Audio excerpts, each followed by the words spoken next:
Association is coming to the Volta region with its annual General Conference 2022. Performing live on the Volta Night event is Beam Nation President Stoneboy. Agonamilo, Novinho, Fonyo. You know the name already, Stoneboy. I'm happy to let you know that I will be coming your way on the 15th of September inside Ho at the Jubilee Park, performing at the annual Ghana Bar Association event. And I want you to be there because I'm going to be there, so make sure you come out. Bless you. It's happening live on Thursday, 15 September at Jubilee Park at 7 p.m. Join us, let's have fun with Bobo Dance Fiesta as side attraction. This program is sponsored by First Sky Group, Serene Insurance, and Volta Serene Hotel. It's powered by Iconic Events. The Ghana Bar Association is coming to the Volta region with its annual General Conference 2022. Performing live on the Volta Night event is Beam Nation President Stoneboy. Agonamilo, Novinho, Fonyo. You know the name already, Stoneboy. I'm happy to let you know that I will be coming your way on the 15th of September inside Ho at the Jubilee Park, performing at the annual Ghana Bar Association event. And I want you to be there because I'm going to be there, so make sure you come out. Bless you. It's happening live on Thursday, 15 September at Jubilee Park at 7 p.m. Join us, let's have fun with Bobo Dance Fiesta as side attraction. This program is sponsored by First Sky Group, Serene Insurance, and Volta Serene Hotel. It's powered by Iconic Events.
The Ghana Bar Association is coming to the Volta region with its annual General Conference 2022. Performing live on the Volta Night event is Beam Nation President Stoneboy.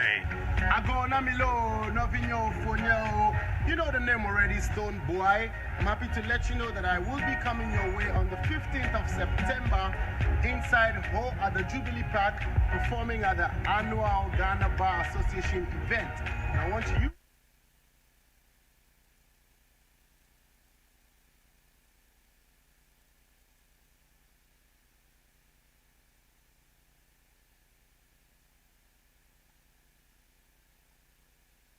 Sky Group.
gave my position away. Yes, it's true. You had a vantage point. I had a vantage point. So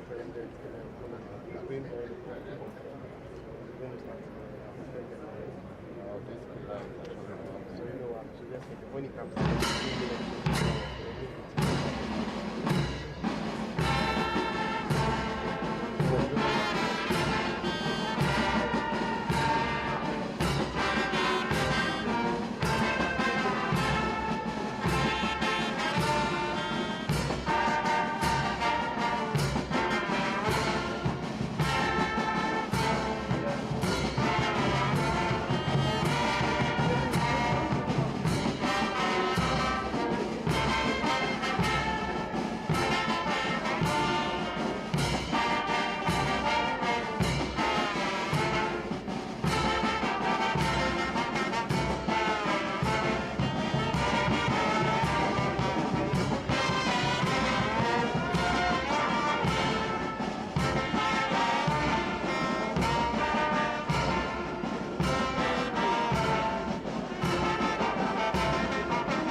Okay.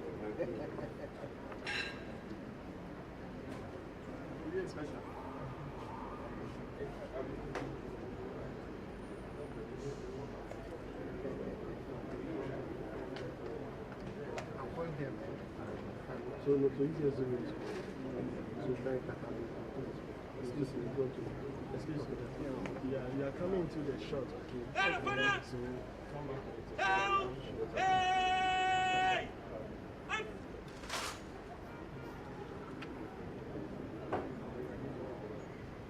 National salute!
His Excellency, the President of the Republic of Ghana, the representative of the Chief Justice of Ghana, the Honorable Attorney General and Minister of Justice, and the official leader of the bar, the President of the Ghana Bar Association, the Volta Regional Minister, the Uti Regional Minister, Ministers of State, parliamentarians, Justices of the Supreme Court of Ghana, Justices of the Court of Appeal and High Court, Judges and Magistrates, Regional Service Commanders,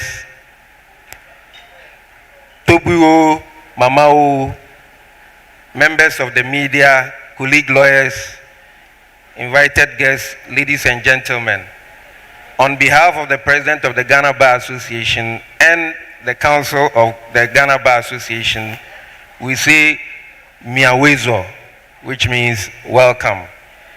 May I humbly welcome you to the annual conference of the Ghana Bar Association under the theme Ghana's Democracy under the Fourth Republic, Gains, Challenges, and Prospects.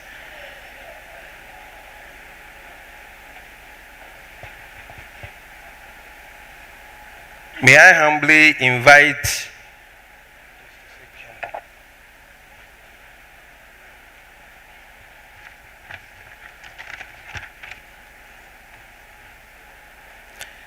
Reverend Lieutenant Colonel Retired Blaise Divine Kofi Agbeku, Moderator of General Assembly Evangelical Presbyterian Church of Ghana, to give us the opening prayer.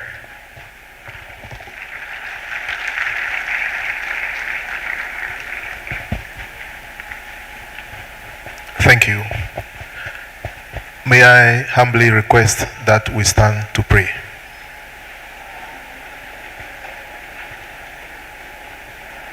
Let us pray. God of grace, the Almighty One, our Creator and Sustainer, we thank you for our life. We thank you for this opportunity to be gathered. We thank you for the leadership of the Ghana Bar Association and all who administer justice to the nation. We are gathered and we pray that you lead by your Holy Spirit and grant that every deliberation, every conversation, every activity will bring your glory and honor, your blessings to the nation Ghana, land of our birth. Grant us, Lord, faithfulness and truthfulness to the nation and its people. Bless each and every one of us with understanding to know what we ought to do and do it well. Never leave or forsake us, for we entrust our total being, spirit, soul, and body into your care. Be present, O Lord, be present, that everything we do will bring glory to your name, blessings to Ghana, strength for justice, for the Bar Association, the judiciary at large. Never leave or forsake us, O Lord. Be with us. Bless the leadership, bless the President of the nation and all arms of service. Grant us the joy of fellowship and understanding that you need to work for you and for our people. This we pray in your most excellent name, Jesus the Christ. Amen. Please assume your seat.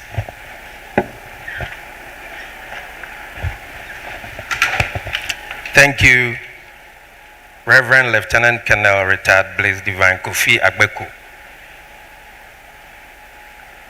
May I humbly invite the President of the Volta Uti Regional Bar Association, Mr. Nelson Mauto Poha, to give us the welcome address.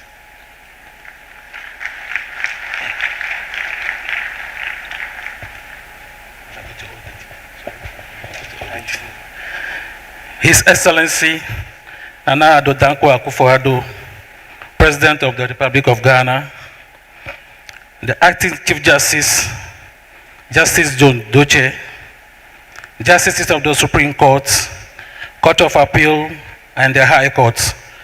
Honorable Attorney General and Minister of Justice, the official leader of the bar, Mr. Godfrey Yebo Adami, Honorable Ministers of State, Honorable Regional Ministers for Voter and OT, Dr. Achiboya Olecha, and Mr. Justice Makubu.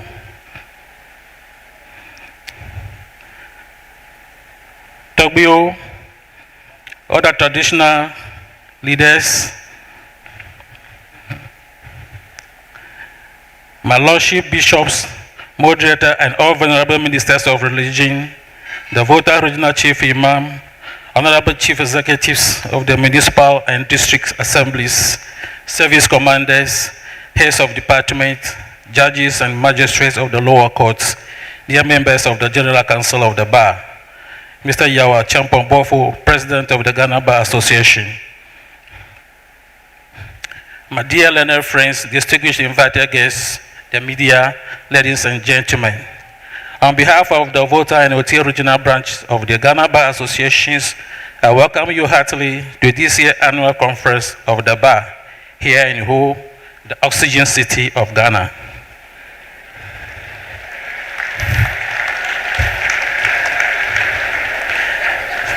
The last time we had the annual conference here was in 2013. During that conference, we acquainted ourselves with distinction, and it is our hope that we shall make this year's conference one of the best yet. We are pessimist as far as the hosting of bar conferences is concerned. This time, the best will not come from the west, but it will come from the east. We have dubbed this conference as the Memories Conference. If you want to experience Ghana, the best place to be is here in the Volta region. Until December 2018, when the OT region was carved out of the Volta region, it was the 5th largest region in Ghana in terms of land size.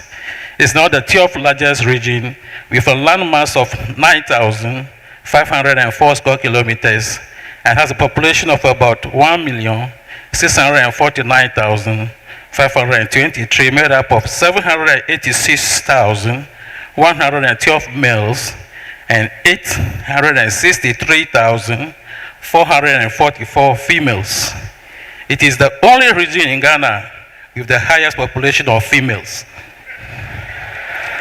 To the males, according to the Ghana Statistical Service 2021 population census, 52% females as compared to 48% of males.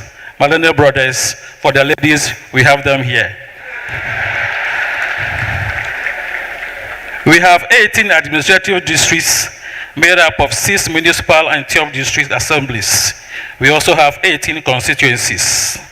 The OT region is the 9th largest region with a land mass of 11,068 kilometers with a population of 747,227, made up of 377,380 males and 369,847 females, representing 50.5% females and 49.5% males. It is made up of 12 municipal assemblies and 7 district assemblies and has 8 constituencies. By its location, the Volta region enjoyed the privilege of having an international border with the Republic of Togo to the east. To the west, it shares boundary with the largest man-made lake in the world, the Lake Volta, as well as the Greater Accra and Eastern region. At the north, it shares boundary with OT region. Each coastal belt at the south is, however, constantly being eroded by the ravaging effects of the tidal waves from the Gulf of Guinea, the Atlantic Ocean. We have one Court of Appeal that sits at Ho, the regional capital here, and handles appeals from 2 regions. We have 6 high courts, 6 circuit courts, and 19 district courts in the Volta region. The OT region has 1 circuit court at Jasikan and 7 district courts. It is our hope, Mr. President, that the only high court under construction at Dambaye for the OT region will be completed and start sitting before the end of the year. The Office of the Attorney General Department, with a staff strength of 12 state attorneys, is constrained with office space. The Attorney General Office has only 4 offices for these lawyers. Processes are, however, far advanced for the parcel of land to be allocated by the Lands Commission. We wish to use this opportunity to call for a new office complex and accommodation to be built for the Office of the Attorney General here in Iho.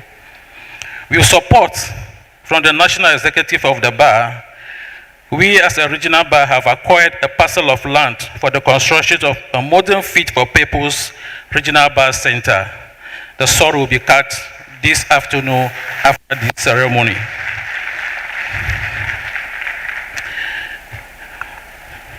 One can find all sorts of minerals in the region, namely oil, iron ore, lead, which are yet to be exploited. Economic activities of the region involve mainly farming, fishing, hunting, and trading. We also grow coffee and cocoa in some parts of the region. It has a number of tourist sites of interest. These include the highest peak in the country, Mountain Afaja, popularly called Afaja 2, for President at Keta, Tagbo Falls at Liati Wate, Tafi Atoma Monkey Sanctuary, Mountain Araklu, Vli Waterfalls, and the Snake Village at Liati Soba. This is the home of Kente, good local dishes like Banku and Ademe, Fatidechi, Jankple or Papransa, local snack like Agbali Kanklo, Jowe, and Agbali Pono, all Ayigbe biscuit.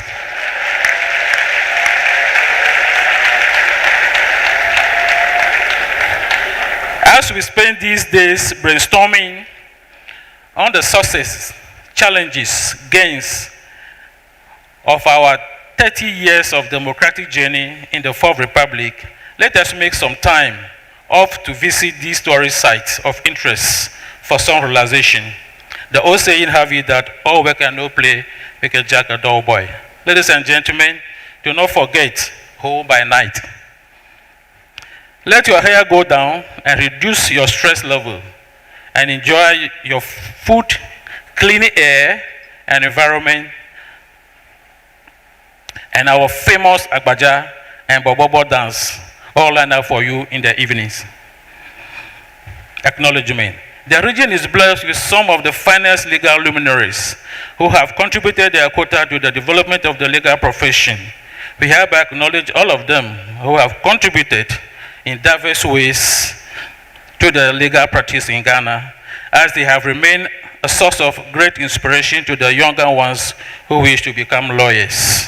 Special mention is made of the following veterans who have become national presidents of the Ghana Bar Association at some point in time.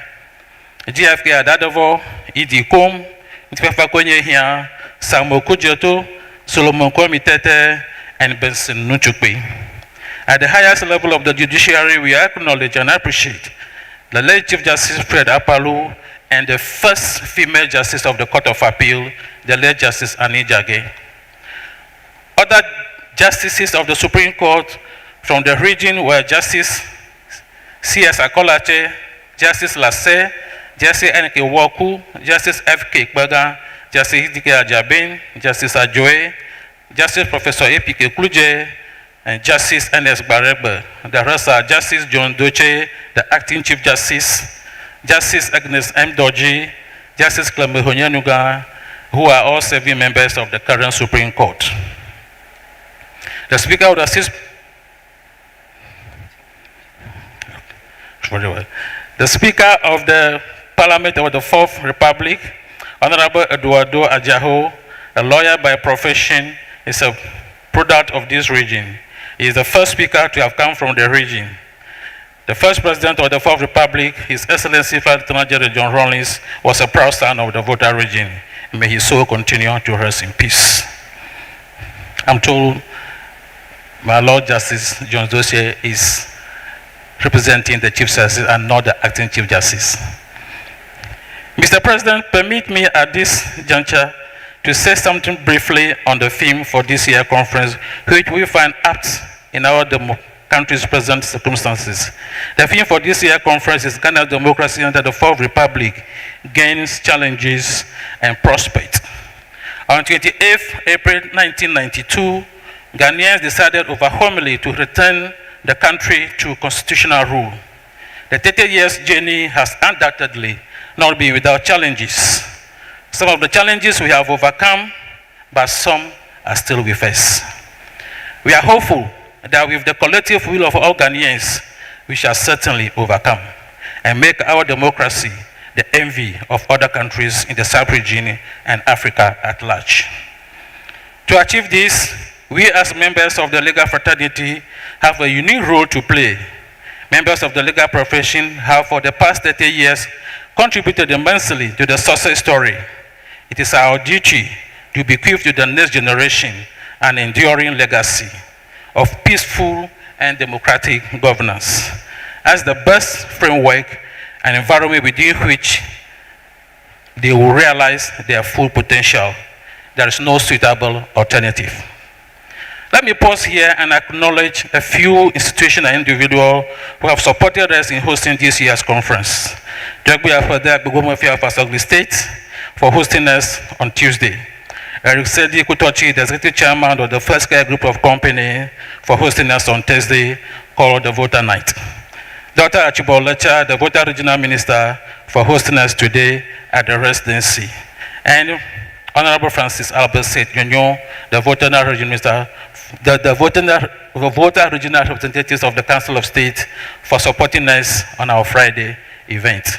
His Lordship Justice VM Doche, representing the Chief Justice today, His Lordship Justice Honyenuga, His Ladyship Agnes M. Doji, His Lordship Justice Sonia Jamefe, His Lordship Justice Eric Ba, His Lordship Justice Ernest Gaiwu, the Ghana Exim Bank, Lawyer Dala Blagoji of Black West and Co. On this note, Your Excellency, distinguished invited guests, we once again welcome you to the Oxygen City and the Memories Conference. We hope you will enjoy yourself. Long live Ghana's democracy. Thank you. On behalf of Voter Bar, we say Miawezo.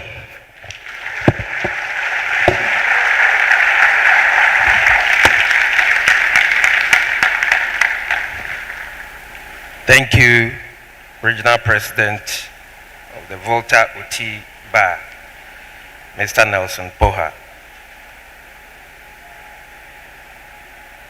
May I now humbly invite the Volta Regional Minister, Honorable Dr. Archibald Yao Lecha, to give us his address.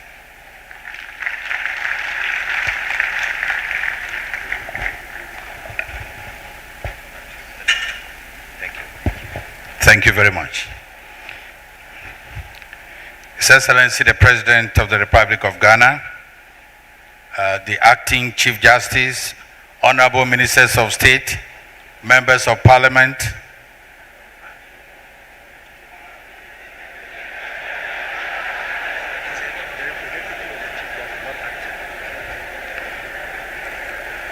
sorry, I take it again. His Excellency the President of the Republic of Ghana, the representative of His Lordship, the Chief Justice of Ghana,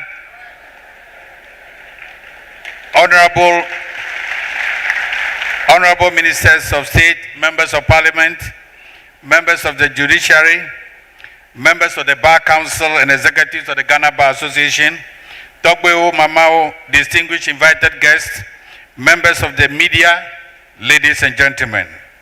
Good morning.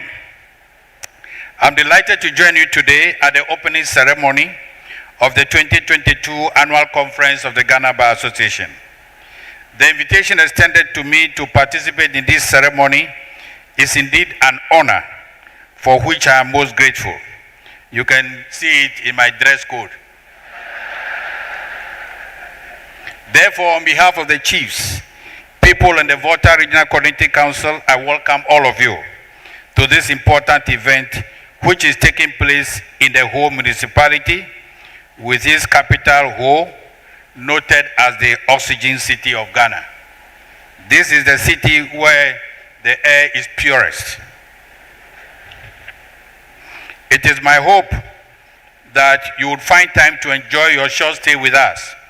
Importantly, I extend a special welcome to those of you, to all of you, including His Excellency the President of the Republic and the representative of His Lordship, the Chief Justice, who have traveled from far and near to the Volta region. It is my hope that you carry with you beautiful and lasting memories of your visit to our dear region by the time you depart from this conference. Miawezo. Mr. President and members of the bar, undoubtedly it is a great honor and privilege for the Volta region to host this important conference during this time of my tenure as the regional minister. The last time the region hosted such a large number of lawyers at their annual conference was in 2013. Last year we were expected to host you, but for the hike in reported cases of COVID-19 in the region, your conference, which should have come to the region, had to be taken to Bogatanga in the Upper East region. We are therefore grateful to the leadership of the Ghana Bar Association for the choice of who to host the conference this year. The choice of the region creates the opportunity for us to appeal to members of the association present to become ambassadors of the Volta region in our quest to open up the Volta region to the country and beyond. The Volta region is, without mincing words, the ecotourism hub of Ghana, with many tourist sites which include beaches, monkey sanctuary, waterfalls, caves, mountains, lakes, lagoons, forts, cultural villages, and nature reserves. The Volta region is a microcosm of Ghana, with the weather conditions and topography of other regions. Whatever you find in any part of Ghana, you can find it in Volta region. This is why we welcome you with our campaign slogan, hashtag Visit Volta, Experience Ghana. Mr. President, ladies and gentlemen, lawyers play cardinal roles in a constitutional democracy which cannot be overemphasized. An important tenet of democracy is the rule of law. As we may be aware, law permeates every aspect of our society, namely the arts, the science, the religion, and government. The importance of law in ensuring orderliness and the protection of lives and property, especially in democratic societies, underscores the important role of lawyers. The importance of lawyers is not only seen in societies of rule of law, but also in societies of rule of man. In our democratic dispensation, lawyers have played and continue to play a unique role in the protection of rule of law. They have always been the catalyst for progressive reforms in the legal and social structures of the nation. We as a nation have made significant progress over the past 3 decades in our pursuit for sustainable democracy through the active involvement of lawyers. Let's clap for lawyers in Ghana. Mr. President, His Lordship, representative of His Lordship, the Chief Justice of Ghana, ladies and gentlemen, it is my belief that at the end of this conference, the Ghana Bar Association will have made decisions that will seek to further ensure the consolidation of democracy in our dear nation, and that the members of the bar will continue to uphold the tenets of good governance as well as rule of law, no matter the challenges. It is also my hope that every citizen, no matter how lowly placed in society, is given fair treatment before the law, in order that constitutional provisions regarding equality before the law are achieved, and that lawyers will provide the needed support. Furthermore, it is my hope that as lawyers, you use this conference to also deliberate on how to continue to support the judicial system and also legal education of our country. It is my expectation that as you will use this conference to discuss, among other things, your welfare, you would also discuss ways and means the GBA could continue to provide pro bono or more affordable services to the poor in society. In view of the above, I consider the theme for this conference, quote and unquote, Ghana's democracy under the Fourth Republic, gains, challenges, and prospects apt for the growth of our democracy. It is often said that the unexamined life is not worth living. It is my hope that you use this conference to listen and exhaustively discuss presentations of the theme with the overall objective of understanding your roles as lawyers in the protection of the rule of law and our democratic gains. Mr. Chairman, Mr. President, representative of His Lordship the Chief Justice, members of the Ghana Bar Association, distinguished guests, ladies and gentlemen, I wish to plead that I am discharged. Having disposed of my duty to this honorable learned fraternity, it is my hope that you would enjoy your short stay in Ho. I wish you a successful conference, and once again, I heartily welcome you to the Volta region. Miawe Zolo.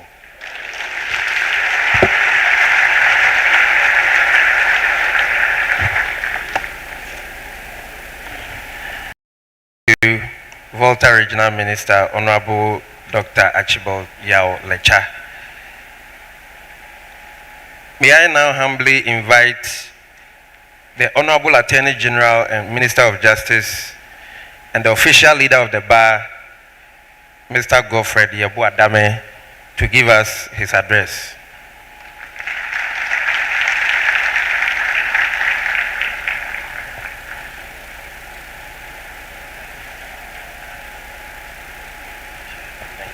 Thank you very much. Good morning. His Excellency the President of the Republic of Ghana, Nana Dankwa Akufo-Addo, representative of His Lordship the Chief Justice, Mr. Jones Victor Mawulom Doche, my Lord Justice of the Supreme Court of Judicature, here and present, the President of the Bar and Chairman of this conference, Yao Boafo Esquire, Honorable Ministers of State, the Honorable Volta Regional Minister, Dr. Archibald Lecha, Honorable Members of Parliament, Deputy Attorney General AFETI Ayeboa, Deputy Attorney General Ms. Diana Sunabadapa, former Attorney General Mrs. Marita Brewer Piopon, members of the Bar Council, President of the Volta and OT Regional Bar, traditional rulers, members of the diplomatic corps, distinguished members of the bar, ladies and gentlemen, I am pleased to be called upon to deliver this address, and I always look forward to the annual bar conference with great anticipation for the simple reason that, apart from a discussion of germane issues of national concern, it presents a distinct opportunity to enjoy the company of the bar, judicial and other colleagues away from the adversarial arena. Comradeship and collegiality, indeed, are key cornerstones of our profession. The nature, courtesy, industry, and appropriate ethical conduct. Taking a look around the hall, I cannot but fail to place on record that indeed we are a strong bar in quality and in quantity. I find the theme for this year's conference, Democracy in the Fourth Republic, Gains, Prospects and Challenges, so relevant to the current circumstances of the nation that I elect to stay within it for the purpose of this address, even though I've been given a blank check. If for any reason I veer outside the parameters of the theme, let all be reminded that at the bar conference, the Attorney General has a license to speak on any topic at all.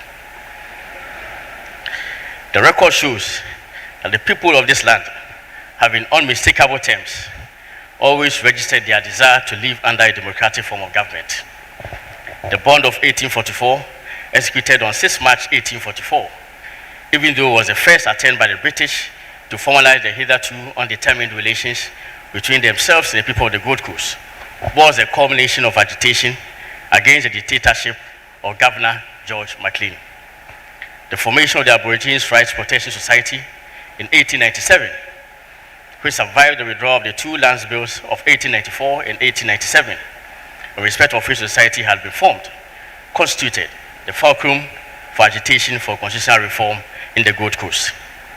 The United Gold Coast Convention, UGCC, was formed in 1947 to resist colonial rule, and this paved the way for the independence of the Gold Coast a decade later. Such was the appetite of the people of the country for democratic governance, that after 20 years of the imposition of military dictatorship between 1972 and 1993, apart from that brief period of democracy from 1979 to 1981, the citizens of Ghana overwhelmingly expressed their choice to live under a democracy. Thus, on 28 April 1992, the people of Ghana, in an overwhelming vote of 92.59%, being yes votes, adopted the Constitution 1992. That Constitution prescribed a form of government universally touted to be the best means of assuring a determination by the citizenry of the kind of leadership deemed fit for the country at all times. That is democracy. Ever since, Ghana has been the beacon of the quest for democracy, good governance, and generally the rule of law in Africa. Mr. President, that democracy is the best form of government is a fact of history. The acclaimed British statesman, Sir Winston Churchill, in his address to the British Parliament in November 1947, stated, and I quote, "No one pretends that democracy is perfect or all wise. Indeed, it has been said that democracy is the worst form of government, except for all those other forms that have been tried from time to time." End of quote. In the view of Churchill, therefore, all other forms of government tried in the course of human history are worse than democracy, even if democracy is perceived to be the worst form of government. An illustrious and very distinguished son of Ghana, the former UN Secretary General, our own Dr. Kofi Annan, may his soul rest in perfect peace, observed in a speech at CDD's Krontini Akwamu lecture in June 2016, thus, and I quote, "Ghana has thrived under democracy since it was reintroduced under the Fourth Republic, and our society, as well as our economy, have thrived as a result. We must never stop reminding ourselves of that fact. Yes, our country has its problems, but all countries have problems." End of quote. In my respectful view, the attributes of a sound democratic state are ultimately the same as the objects of the rule of law. I regard 7 of these attributes as the most important. These are: 1, the right of the individual citizen of the land of sound mind and reasonable age to vote at regular elections, with each individual entitled to 1 vote under the principle 1 man, 1 vote. The existence of a majority rule, i.e., where a party secures the vote of more than half or the majority of the votes of the eligible electorate, or such amount of votes prescribed by the laws of the country. 3, the entitlement of each individual of a statutorily prescribed age to offer himself for political office. 4, a freely accountable government, a freely elected government accountable to the people. 5, where the government loses the confidence of the people, that government must be changed through a constitutionally established procedure and not through any coup d'etat or other violent means. 6, the existence of independent arms of government, the executive, legislature, and judiciary, with each performing distinct roles and mindful of the limits of their constitutionally imposed functions.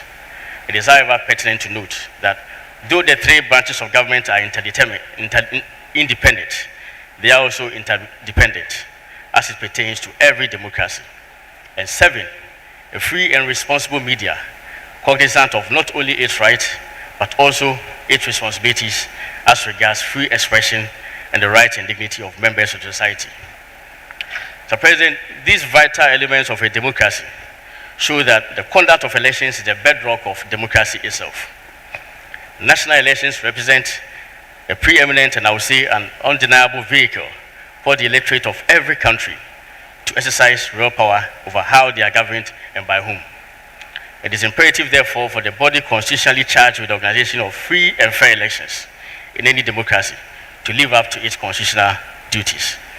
I am pleased to observe, however, that over the course of time, the Electoral Commission of Ghana has demonstrated a sound understanding of the sacred duty it bears to the people of Ghana to organize elections in a manner prescribed by the Constitution. This clear understanding of its basic duty to hold credible elections was firmly established when in 2020, under the most trying conditions forced upon the world by COVID-19, the Electoral Commission of Ghana remained unshaken in its quest to give to the people of Ghana an opportunity to select their own leadership. The Electoral Commission indeed rose to the occasion and delivered an internationally affirmed free, fair, and perhaps the most transparent elections in Ghana since the inception of the Fourth Republic in 1993.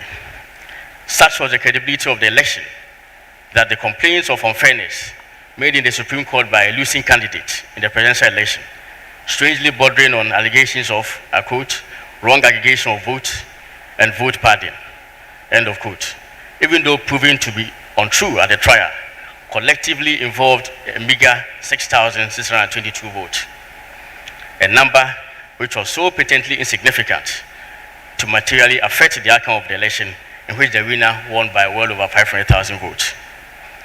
It is important to note that the total number of registered voters in the last election was 17,027,941. The total number of valid votes cast, definitely less than the turnout, was over 13 million. Without belaboring the point, I allude to these figures to demonstrate that the appetite of the people of Ghana to freely choose their leaders in the generally acclaimed best way remained the same, even in the teeth of COVID-19.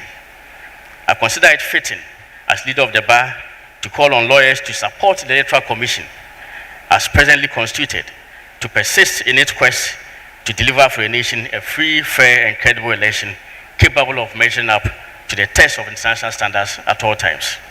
And also for the bar to resist the misguided and parochial efforts of certain characters to undermine our democracy through unwarranted attacks on the Electoral Commission. Of the three branches of government, the one whose function, I dare say, is crucially indispensable and fundamental to our existence as a country, whether under democratic governance or not, is the judiciary. It thus cannot be far-fetched why, even upon a military takeover, the judiciary is the only organ of government preserved. It is the judiciary which gives to the nation both sanctity and clarity of the law. The effect of the work of the judiciary permeates every facet of the nation's life.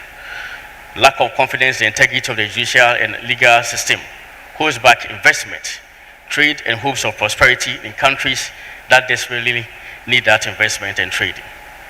So it is important to say this morning that, for me, the rule of law and the independence of the court sits at the very heart of our society and our democracy. We cannot underestimate the enormity and complexity of the work of the judiciary. Judges are often called upon to make decisions on some of the most difficult moral, social, economic, and political questions. They are decisions that very few of us will feel comfortable making. However, it is judges, with their wisdom derived from long experience, intellect, discipline, and knowledge of the law, that show that the grave responsibility for adjudicating on these issues in furtherance to the principle that justice should be done.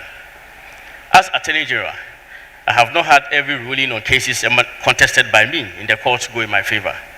An example is the recent decision of the Supreme Court in Ezrame Manan against the Attorney General and the Speaker of Parliament, in which the Supreme Court, by a 3-2 decision, declared Section 43 of the Narcotics Control Commission Act 2020 at 1019 as unconstitutional.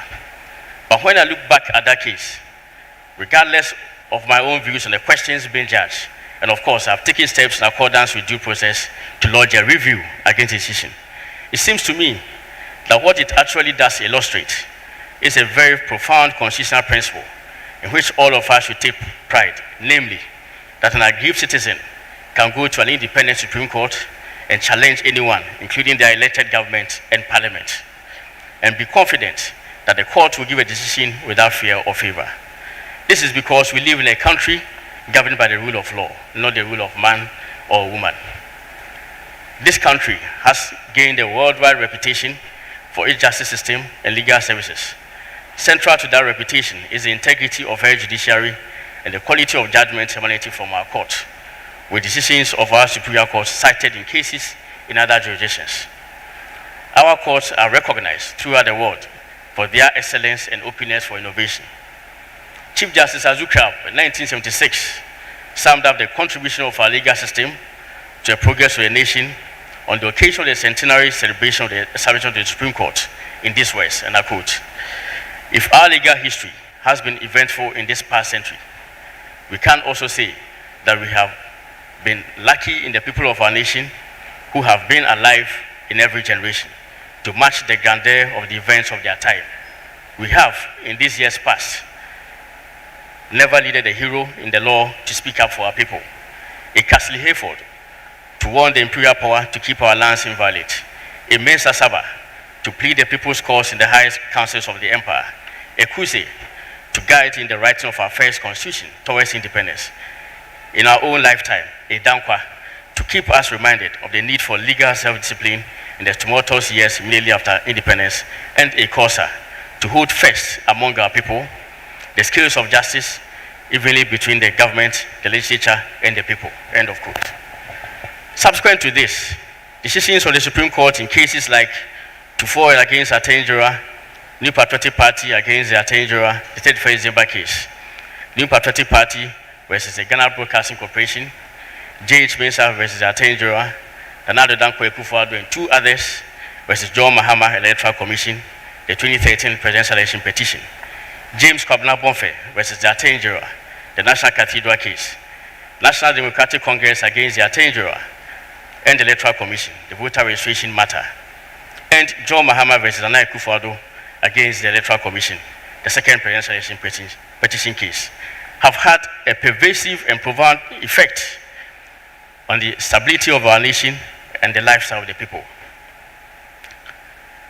So, President, the judiciary has shown consistently that it is the last line of defense for our country.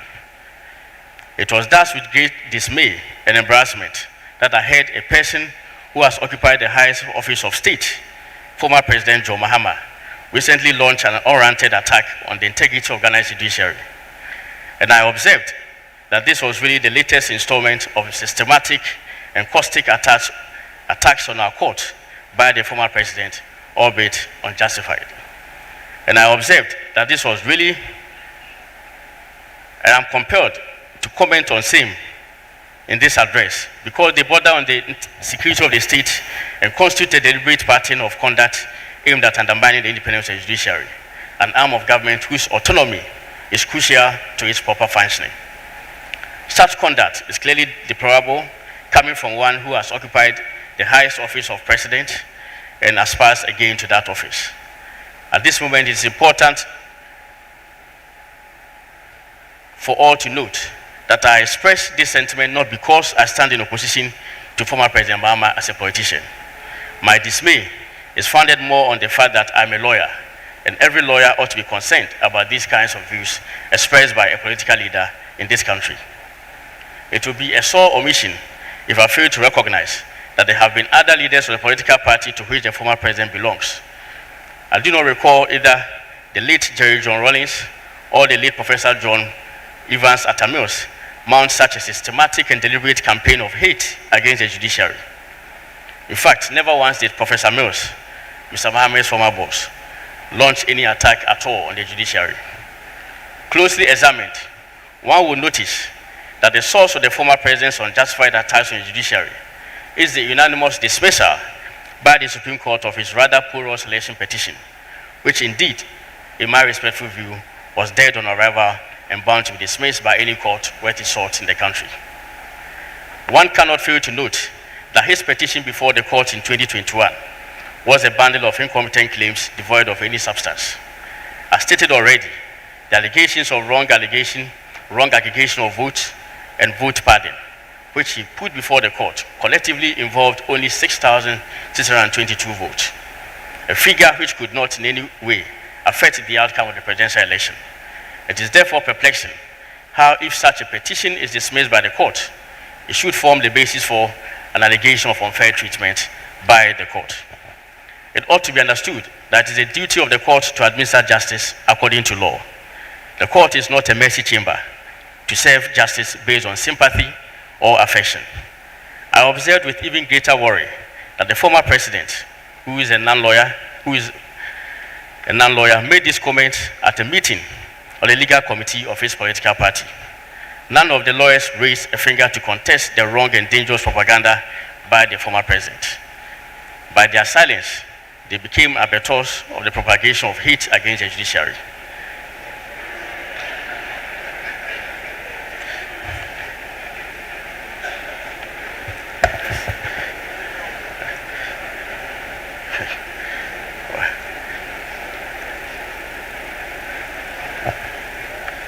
find it worrying because lawyers ought to be the loudest and strongest defenders of the independence, integrity, and importance of the judiciary, rather than serving as tools for its distraction. I must, however, commend the former president for one thing: his contribution to a debate on the need for constitutional reform. His views on the need to amend Article 71 on the payment of emoluments to certain office holders are of interest to me. Never mind the fact that he has been enjoying those same facilities and privileges for over 20 years and continues to enjoy them. Mr. President, it has taken decades, arguably over a century, to build the integrity of Ghana's judiciary. Let us not condone the imprudent actions of citizens to destroy it through baseless attacks. We must be proud of our legal service. I was in England last week, and it was with satisfaction that upon the conclusion of my address at the 39th Cambridge Symposium on Economic Crime, I learned on the desire of the new Attorney General of the United Kingdom, Right Honourable Michael Ellis QC, to meet me at the House of Commons last Thursday, 8 September 2022. I think now he will be KC, not QC. It was literally his first day at work, having been appointed Attorney General by the new Prime Minister just a day before. I was thus his first guest on assuming office. It was with a sense of immense pride that I listened to a glowing tribute the Attorney General of England and Wales had to pay to Ghana's democracy and reforms we are pursuing to modernize the criminal justice system in Ghana and expand access to justice through a strengthening of the legal aid scheme. I recall that just a few weeks earlier, Mr. President, you had launched 2 funds to assist with legal aid and the law reform. I must say that it is my aspiration that with the help of the Almighty God, next year, I should be in a position to report to conference the progress that has been made by the Legal Aid Commission, the Law Reform Commission, pursuant to the establishment of the 2 funds. The Right Honourable Michael Ellis QC was full of commendation for you, Mr. President, on your stance on the Russian invasion of Ukraine. He considers your position exemplary and the way to go. For the bar, I must say that I was intrigued to observe that the new Attorney General of England and Wales is an ardent believer in the wig and gown and considers him emblematic of the noble traditions of the bar. The bar ought to unite in a common effort to project to the world a strong and clear message about how exceptional the country's judiciary is. Certainly, I do not say that everything in the garden is beautiful. The judiciary is not without its problems. The bar should, however, be concerned about more serious and fundamental problems with our justice system. A court system which leaves accused persons to face state prosecutors with no adequate representation is hardly satisfactory. We need to strengthen legal aid. A court system in which summary trials of criminal cases can last for more than 4 years, militates against the right to a fair trial, defeats the ends of justice, and must be looked at again. A prison system comprising overcrowded and understaffed seminaries of crime is not a functioning prison system. These matters should be of prime concern to the bar. Barristers are not mere economic actors, to borrow the words of Sir David Clementi, former chairman of the British Broadcasting Corporation. We are professionals whose role is to ensure that justice is done according to law. We act not only in the interests of consumers, but also in the public interest. At the heart of this profession are 3 commitments: to independence, to excellence, and to advocacy. These 3 tenets, combined with the bar's high degree of versatility, explain why the bar has survived in Ghana since 1876 and why, in my view, it will continue to survive and thrive.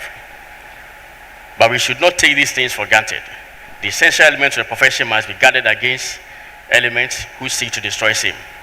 We must be careful to ensure that our reactions to adverse rulings given against us by the court do not traverse the bounds of ethical behavior. On this note, may I remind you that Dr. J.B. Dankwa's only reaction to a judgment in Ria Kotu, which posterity has adjudged to be obnoxious, was, "I am grateful." President Akufo-Addo's only reaction to the verdict in the 2013 election petition, which some scholars perceive to be wrong, was, and I quote, "Even though I disagree, I accept it." Such is the time-honored standard of civility in law practice which we should all aspire to observe at all times.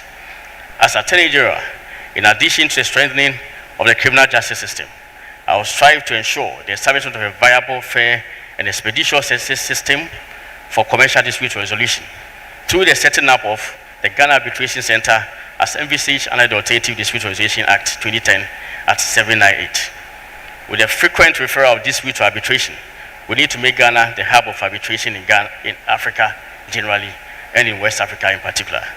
Mr. Chairman, as I resume my seat, I will remind conference that every democracy has imperfections, yet democracy remains unmatchable as the best form of government. For a manifestation of the imperfections of democracy, we need to look no further than the recent events in the modern age self-declared preceptor and exporter of democracy around the world, the United States of America. For all the robustness of her constitutional and democratic structures, tweaked and nurtured painstakingly over the years since the founding of America 245 years ago, it emerged from a close encounter with the specter of political anarchy and a near insurrection on 6 January 2021. However, it still holds on fast to democracy without question. Democracy may have its imperfections, but it is indispensable.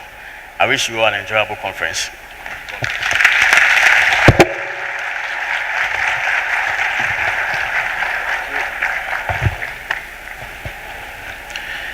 Thank you,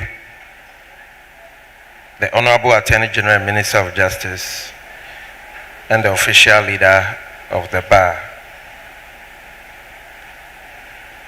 We shall now take the address and formal opening of conference by His Lordship Justice Jones Dochi, representing the Chief Justice of Ghana.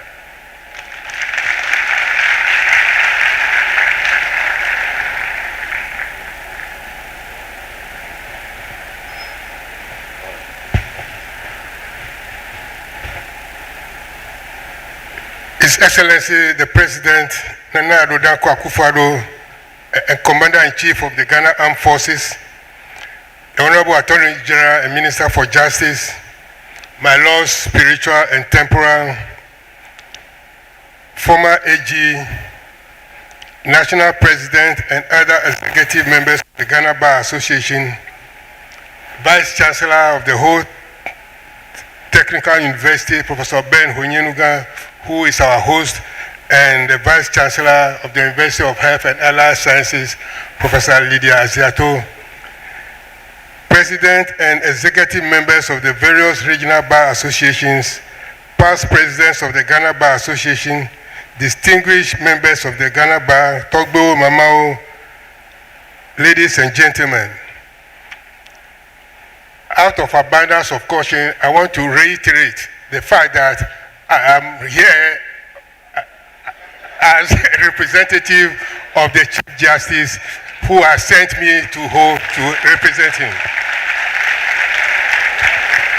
I am happy to join you all here today for the annual conference of the Ghana Bar Association. Of course, this task should have been performed by His Lordship the Chief Justice as tradition demands. However, His Lordship the Chief Justice is regrettably unable to be here today.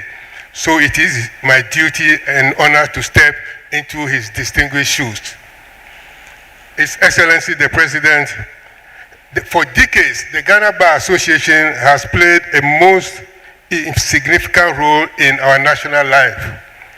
Growing up as a young man, I was very interested in affairs of the bar.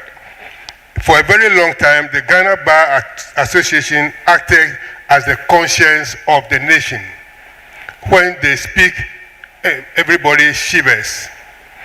While this is no mean task, I am happy to observe that the association has met this challenge with dedication and even enthusiasm. In times of challenges and difficulties, the GBA has made its voice heard, offering clarity and direction, shaping the national conversation, and getting the right things done. It is not for nothing that the nation expects this from its lawyers. At the core of social organization is the need for law and order. We cannot have nations without laws. We cannot have societies without order. And who is better equipped to help any society founded on law than the people who understand, make, and practice the law? It was this need to re-establish law and order that led the GBA to champion the cause for return to constitutional rule in 1979 and 1992. After the overthrow of the constitutionally elected government in 1981, we spent a decade under a military regime where free expression was truncated and the right to free association proscribed. And we all know what happened in those times. There are many reasons why such a system is untenable. As human beings, we are imbued by the enjoyment of these rights as a matter of course. We come into this world with a natural assumption of free will, which is only held in trust until we attain the age of majority. Beyond this, we are only bound by what is legal and what does not cause harm to our fellow citizens and the state. It was these lofty ideals which led the GBA to institute a series of cases of constitutional interpretation to seek clarity on some constitutional provisions. I have some of the cases here. By the time it's fast spent, I don't want to go there. The GBA, however, has been very quiet in instituting any constitutional cases of late. Many people have been wondering why the bar is silent. Even though the political parties are now there to champion such cases, it is useful because when the bar speaks, everybody knows that they speak with from an enlightened position and not from a partisan position.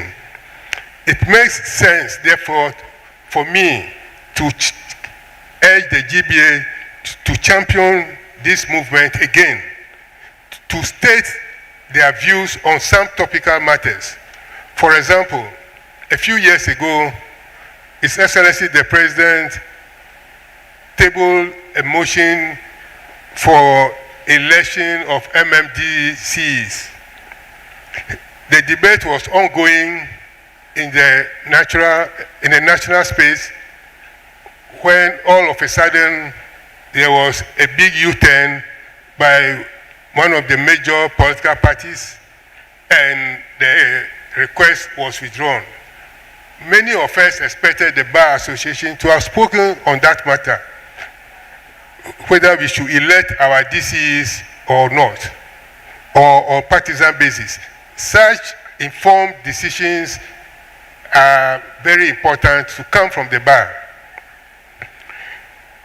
The bar exists also to protect the democratic order. To protect our democracy means to ensure that the mechanics of its operation are transparent, accepted by the actors in it, and understood by all. Mr. President, by this I'm referring to not just elections being held in Ghana, but the processes that lead to the end result. In recent history, it bears emphasis that electoral disputes are the bane of insecurity that threatens the Fourth Republic.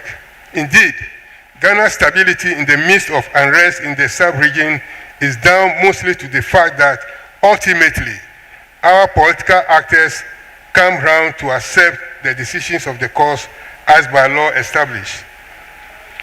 In 1992, the NPP published the stolen verdict. In 2013, they went to court. In 2022, NDC also went to court. We have traversed a lot of ground in our democracy. Today, ballot papers can be seen as they fall into the box, rather than the opaque system that we had when we started the Fourth Republic. A color photo registration replaced the black and white system before it. We have strengthened our systems of identification, culminating in the biometric register that has all but eliminated double registration and double voting, further strengthening trust in the system. And it is not just the ballot boxes that have become more transparent. Through the Inter-Party Advisory Committee, the entire process has been opened up to political parties, their representatives, and the entire world. With parties so intimately involved, it is difficult for anyone to engage in electoral fraud unless a party loses guard. Perhaps more relevant to us here is the use to which the judicial system has been used to validate the electoral process. Naturally, the right to redress is built into the electoral system, and this is an option that has often been used. At the parliamentary level and twice at the presidential level, our legal and judicial systems has been called on to affirm or reject the results announced by the Electoral Commission. We can all be proud that, especially in the presidential petitions, we have demonstrated the best of our political and judicial systems. It is a testament to all, the politicians, the lawyers, the judges, and the general public, that the tensions inherent in electoral disputes have been concentrated in legal maneuvering, and that of our democracy has won all the time. All of these tests are meant to further sharpen and strengthen us. We are here today in the midst of another test. For the first time in our history, we have nearly equal members of parliament from the governing and opposing parties. This is a situation that calls on us to once again showcase our democracy. I call on the members and leaders of parliament that the people of Ghana have asked them to work together because they recognize in the true Ghanaian fashion that wisdom resides in more than one head, and that is why we find two to be better than one. The Ghana Bar Association must once again take on this challenge and seek to forge consensus on the way forward.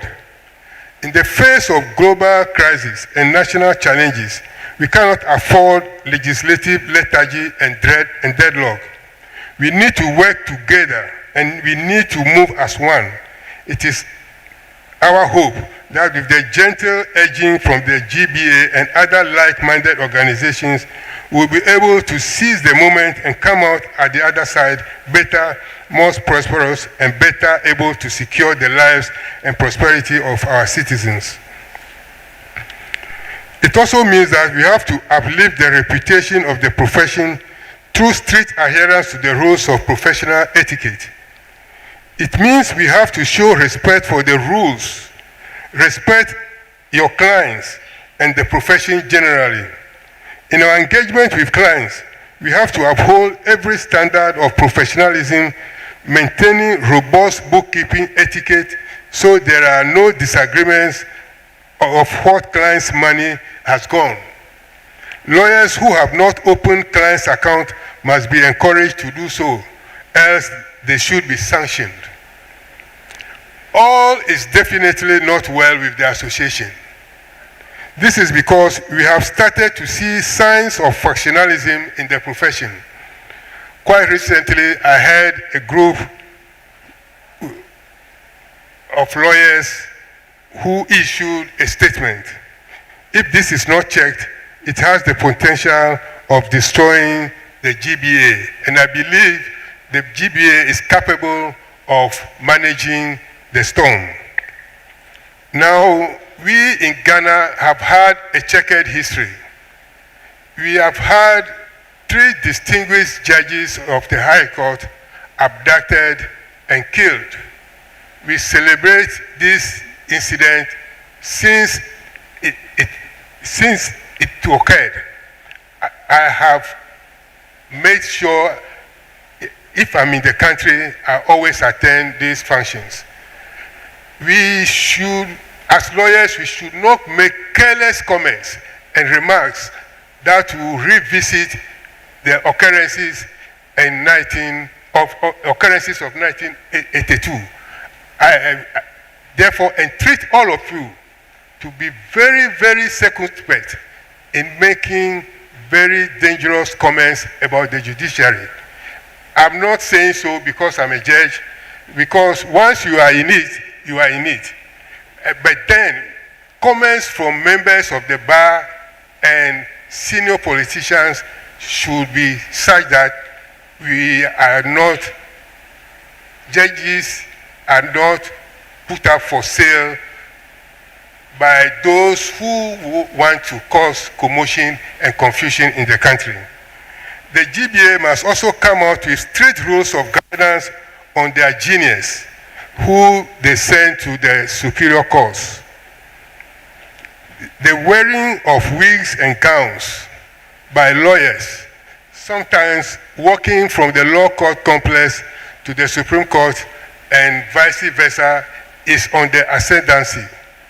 The GSC has drawn the attention of the bar to this phenomenon, but it is still happening. We believe that after this conference, strong resolutions will be passed to that effect.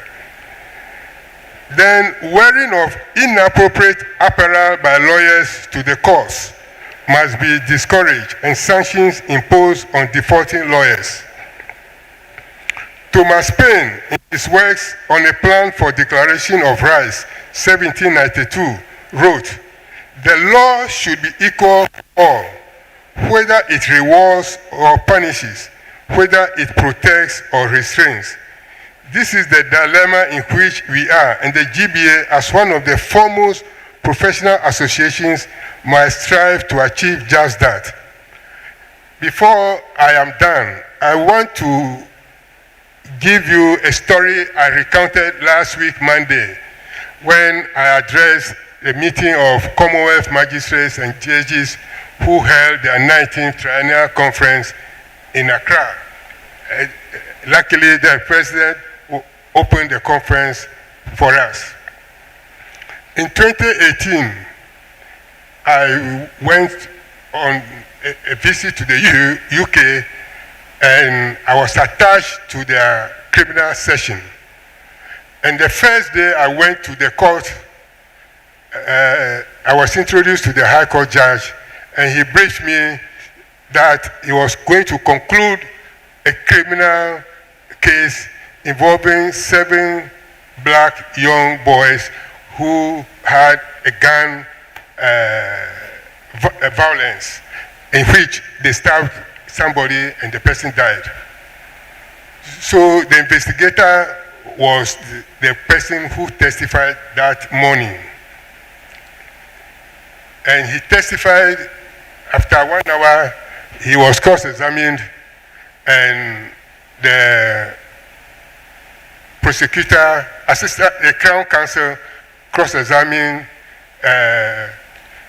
After the testimony of the investigator, the defense counsel cross-examined him, and then the Crown Counsel announced that that was the end of the prosecution's case.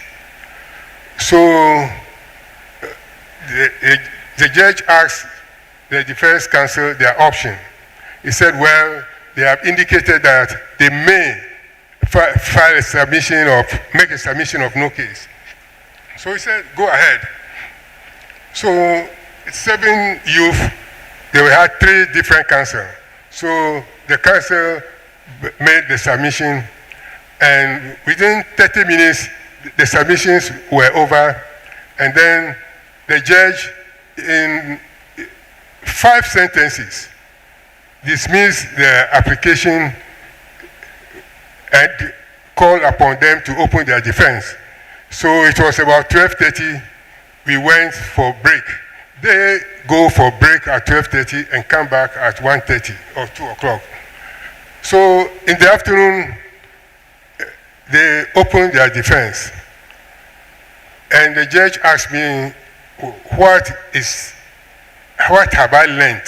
Then I said, well, in my jurisdiction, after the investigator testifies, I believe they will take an adjournment to cross-examine. Then he said, after that, what happens? Then they will come and cross-examine, and then the defense will also take another adjournment to make the submission of no case. And then after the submission of no case, the Crown Counsel will definitely take an adjournment to reply. And then the judge will also take about 2 or 3 weeks to give his ruling. All these things I'm saying happen in about 1 hour. And I believe that as lawyers, we must begin to question some of the delay tactics.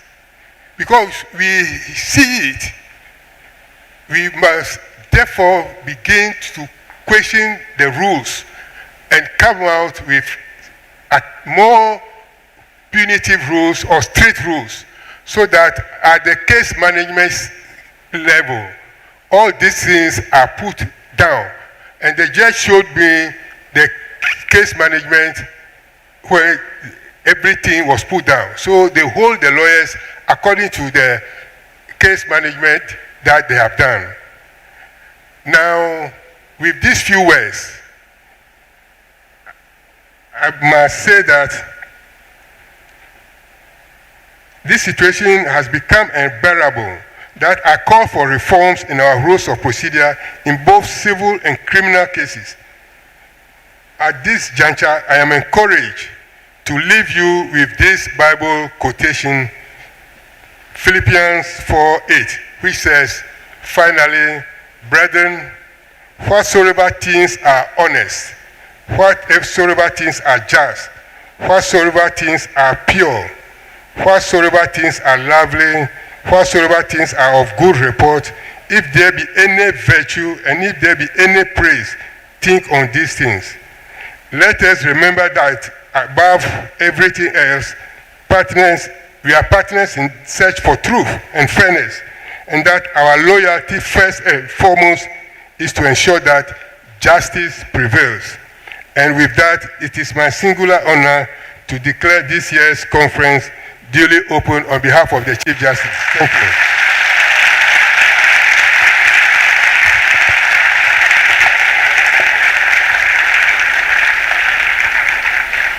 Thank you, Your Lordship Justice Jones Duche. We are live on Storm City radio station, which is on 90.5 frequency. Before we move to the next item, we have a short video by the chairman of the Bar Council of England and Wales.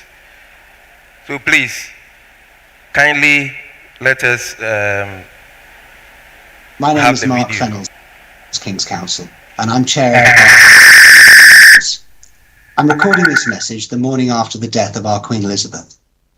It seems so strange to be saying the words King's Counsel. His Majesty. They don't sit well in the mouth yet. Last night we had the announcement of the death of our Queen. She, of course, famously visited Ghana in 1961, first visited, and she danced with your President Kwame Nkrumah. She loved Ghana, and indeed all countries across the Commonwealth, and it was famously close to her heart. In the United Kingdom, we're particularly grateful to you for the warm wishes we've had from Ghana and across the Commonwealth, and these are greatly and deeply appreciated by the people of the United Kingdom. Before going further, can I thank you also for the honour of allowing me to address you.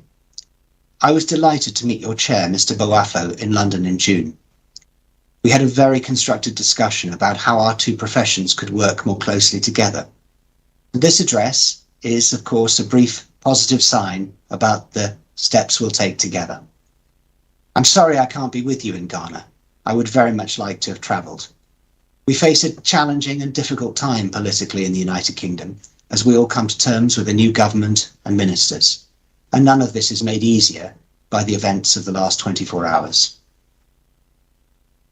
As chair of the Bar, I have had the great privilege of speaking to and meeting friends and colleagues from around the world as we seek to build and strengthen relationships in different countries. I was particularly delighted that the Bar Council's International Committee decided to work with you in Ghana to strengthen our relationship.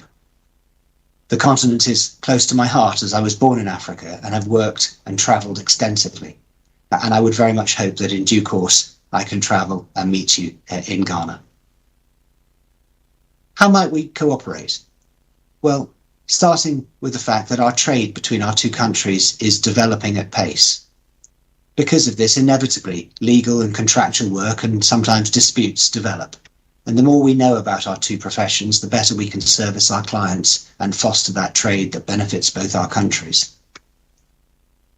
And in particular, we'll be able to help with our experience in London and England and Wales, joining you in partnership with work that you wish to want to do relating to Ghanaian trade. Ghana, of course, has been chosen to host the Secretariat of the African Continental Free Trade Area. We very much hope for your sake that this results in work, in economic prosperity and development as you would wish.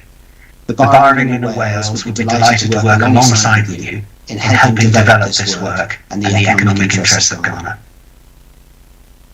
How might that work? Well, in England and Wales, we retain the formal split between solicitors and barristers. That means, in broad terms, barristers focus exclusively on advocacy in courts and tribunals, and on specialist tribunal work, advisory work. Our work is sent to us largely by our solicitor friends. What that means is we can be instructed by law firms anywhere in the world. We're in effect specialist legal consultants who can therefore work alongside and in partnership with Ghanaian law firms when you see fit. There are plenty of other ways we can work together too, not least as we learn from the experience of the pandemic and we work out how we're all blending the world of digital and remote with appearances in person in meetings and in courts. And we will be happy to share our experience of how, after the pandemic, we've begun to get our courts running again. And of course, in order to do so, the Ghanaian Bar Association and the Bar Council of England and Wales are working on a memorandum of understanding, which will cover matters such as the defence of the rule of law, professional ethics, regulations on cross-border practice, and continuing professional development. I very much hope we can finalise this memorandum of understanding shortly, and I also look forward to an era of closer professional collaboration between our two professions. I wish you all the best for the remainder of your conference.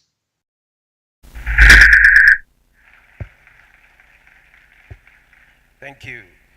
This video was sent by the chairman of Bar Council for England and Wales following a visit by the president of the Ghana Bar Association to discuss issues of mutual cooperation between the two professional bodies. So, as he rightly mentioned in his video, a memorandum of understanding that to map up the mutual understanding between the two professional bodies have been prepared. It will be studied and signed accordingly. Thank you. May I now invite the President of the Ghana Bar Association, Mr. Yao Echampon Boafo, to give us his address.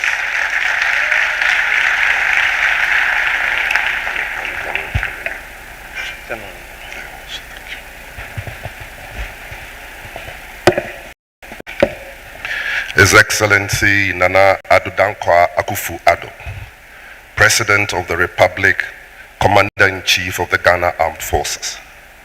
His Lordship, Jones Duche, representing the Chief Justice. The Right Honorable Godfred Yebo Adame, Attorney General and Minister for Justice and official leader of the Bar. Ministers of State, my Lord Justices of the Supreme Court herein gathered.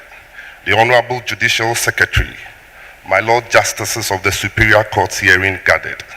Members of the lower bench, Commissioner Emil Francis Short, former Attorney General Marietta Brew, members of the National Council of the Ghana Bar Association, learned friends including Honorable S.K. Boafo, members of the media fraternity, invited guests, ladies and gentlemen.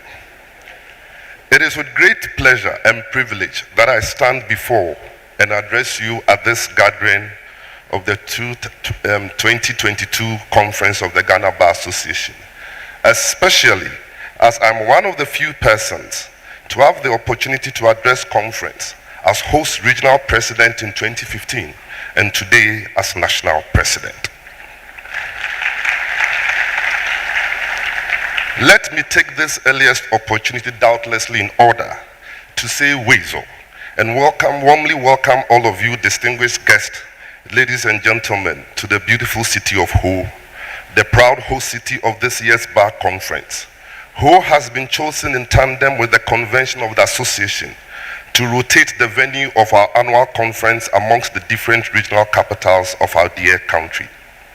As far as welcomes are concerned, I have to mention His Excellency the President of the Republic in a very special way.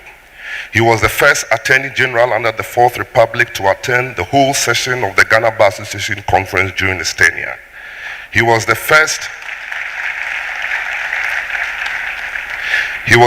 Attorney General to pay for state attorneys to attend conferences, a welcome practice which has persisted to this day.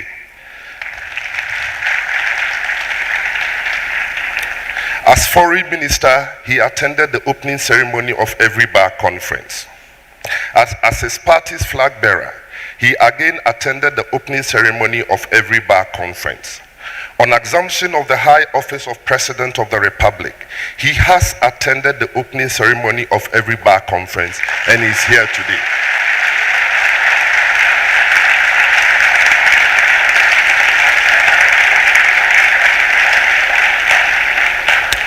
We know that when he completes his constitutional mandated term as president and retires from public office, he will still be attending bar conferences.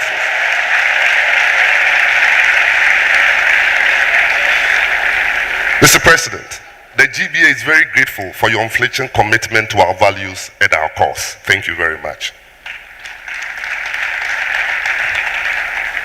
On my behalf and on behalf of the association, I wish to express my profound gratitude to the hard-working members of the Council of the Ghana Bar Association, the executives of the Volta Region Bar Association, the National Conference Planning Committee, the local organizing committee, and all others who have tirelessly assisted and cooperated with the executives and me to make this year's conference a reality. I arrived in Ho a couple of days ago, and I've had the chance to take in some of the sights and sounds of this beautiful city. I have been impressed. Hopefully, you can find time to do same and explore other parts of the city and Volta region as a whole. Through that, in our own small way, we contribute significantly to local tourism and by extension, the economy of our dear country. To the good people of Ho, thank you for your warm reception so far and for opening your doors to us. We hope to experience more memorable moments while here, and we do not take anything for granted. We shall be your worthy guest in the next few days. The Volta region, although relatively small in size, occupies a special place in the annals of the legal profession in this country. This is home to some of the most illustrious lawyers and jurists this country has produced thus far. Chief Justice F.K. Apalu, Justices Isaac Woku, Theodore Ajwe, Jones Victor Duce, Nasiru Sule Badegbe, Senyor Jamafe, Sam Okujeto, Enoch Davidson Kum, Solomon Kwame Tete, Professor Justice A.K.P. Kluje, Justice F.Y. Pega, Nutifafa Kwenyehia, Professor Kofi Kumado, Chachu Chikata, Fui Chikata, to mention but a few. Of the 25 persons who have risen to become national presidents of the Ghana Bar Association since 1957, 6 are citizens of the Volta region.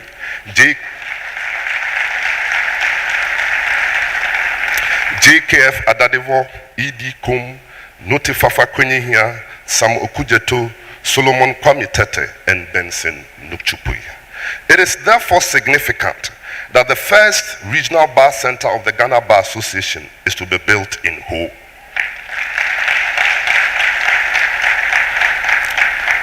I will have the privilege to cut the sword for the construction of the project this afternoon. I am happy to inform conference that First Sky Group has pledged 500,000 cedis towards the construction of the bar center. I am assuring all members that by the end of my tenure in office as national president, the Volta OT Bar will have a befitting edifice to serve as a regional bar center. Talking about lawyers, it's indubitable that lawyers have been at the forefront of the extent-warranted military adventurisms. Lawyers in Ghana, and by extension the Ghana Bar Association, similarly have held their own and continue to fight for a truly democratic and progressive society, at times at great personal and institutional cost. This culminated in the end to military rule, a return to civilian constitutional rule through a referendum, and of the establishment of the Fourth Republic in 1993 under the aegis of the 1992 Constitution. In sum, Ghana and Ghanaians for that matter have thus enjoyed 30 years of uninterrupted democratic rule under the Fourth Republic, the longest period of political stability since independence in 1957. That makes the Fourth Republic very special and unique in the scheme of things. It is tellingly significant. As participants and witnesses, or even stakeholders and beneficiaries of the Fourth Republic, we are well placed to assess, evaluate, and determine the extent to which the present democratic dispensation has served us, and our interest and aspirations as a people, the challenges and even threats that exist, and the prospects for the future. That beautifully situates and brings to the fore the theme for this year's conference of the Ghana Bar Association: Ghana's democracy under the Fourth Republic, gains, challenges, and prospects, which I find apposite and relevant at this moment of our democratic journey and dispensation. It is generally accepted that the very notion or concept of democracy as the basis, source, and midwife for democratic governance is attributed to the ancient Greeks from the combination of two words, demos meaning people, kratos, which also means power or rule. In simple terms, democracy means rule by the people. The above notion of democracy, birthed by the ancient Greeks, has been refined in the course of history. For example, Abraham Lincoln, the famous former president of the United States of America, might have had it in mind and drew inspiration from it during the delivery of his equally famous Gettysburg speech in November 1863, when he gave his definition of democracy, which I believe is popular with students of government political science as government of the people, by the people, for the people. Democracy thus exists from the will and participation of the people, serving as the source of legitimacy for sovereignty, a view shared by and underpinning the work of many international organizations, as well as within the context of the municipal laws of Ghana. It cannot be disputed that the attributes and ingredients of democracy, as pertained in the days of yore in 5th century Greece, have changed and been refined when juxtaposed to prevailing practices. For while during that period, almost any outdoor citizen in Athens, with the exception of women, slaves, and foreigners, was able to access or enter and deliberate on issues by simple majority at the assembly. Today, some few people are elected to perform same or similar functions for and on behalf of the overwhelming majority of the masses. For example, women are qualified to enter the Senate, National Assembly, or Parliament, as the case may be, and the idea of slavery has long been jettisoned and illegalized. In sum, the notion of democracy has significantly evolved over time and improved. Nonetheless, nothing said here is to state or suggest by any necessary implication that democracy is perfect. Certainly not. Indeed, literature is replete with varied criticisms by several thinkers who have spoken to criticize democracy for whatever it is and represents. They include Plato, Socrates, Aristotle. Plato, who himself was a Greek, where democracy was birthed, was one famous critic of democracy. In his Republic, Book 6, Plato particularly believed and posited that expertise and knowledge is and ought to be the critical attribute of a national leader, which persons or leaders democracy seldom produces. Instead, Plato was frustrated that democracy mainly elected leaders based on irrelevant considerations such as their appearance or charisma, and that democracy produced leaders who lack knowledge and who are only effective in manipulating popular opinion, and that persons or leaders who are experts at winning elections will eventually dominate democratic politics. In a similar vein, the great and famous former Prime Minister of the United Kingdom, Sir Winston Churchill, also cynically described democracy as the worst form of government, except for all other forms that have been tried from time to time. Despite the cynicism of Sir Winston Churchill in particular about democracy, it is deductible and even inherent from his criticism of democracy that at least it stands head and shoulders above the other forms of governance such as autocracy, tyranny, dictatorship, which are worse. that underscores the reasonable superiority and desirability of democracy as the best form of government, which obviously should have inspired the concerted efforts and struggle to the jettisoning of military rule and the almost unanimous choice of an establishment of democratic rule under the Fourth Republic. But democracy is not an abstract entity. It has its special appeals and incidents and characteristics and attributes which sets it apart from the other forms of governance, which include freedom of expression, freedom of association, regular, free and fair general elections, separation of powers, including an independent judiciary, constitutionalism, which is essentially how the Constitution and laws limit and delineate what a government and state institutions do and how they act. A multi-party political system, protection from civil liberties, protection of minorities, rule of law which prevents the arbitrary exercise of state power by any of the arms of government, attributes that are largely absent, watered down and inaccessible in other forms of governance such as autocracy. Most of these attributes and ingredients of democracy appear to have been enjoyed and seen within the democratic space in Ghana since the establishment of the Fourth Republic. Today, there is a pluralistic media with an active and vibrant private media. Freedom of speech is reasonably guaranteed and exercised by the citizenry. We have an independent judiciary, a multi-party political environment in which political parties have the chance to participate in multiple general elections within the constraints of the law and resources since 1992, as well as the right of aggrieved persons or entities to engage in peaceful demonstrations to oppose, question, and challenge decisions and actions of the government and state, which sometimes helps to influence proposed policies and serve as feedback on already rolled out policies and programs. There is therefore to be seen a remarkable departure improvements from the days of yore of military adventurisms, as recorded in the First to Third Republics, and the prevailing democratic setting under the Fourth Republic.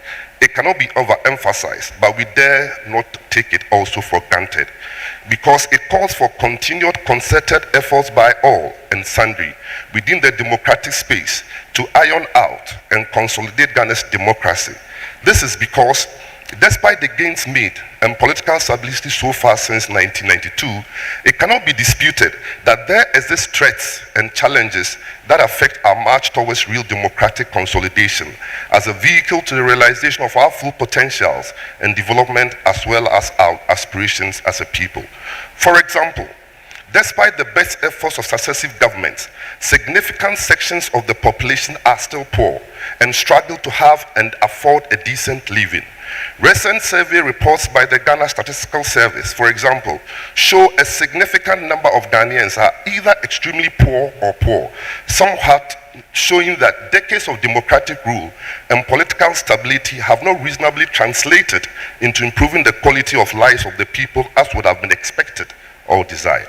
Along with that is the perennial issue of corruption, by which scarce state resources are plundered and finds their way into private pockets to the detriment of the masses who have genuine expectations of an improvement in their living conditions, quality of lives, and capacity to succeed economically.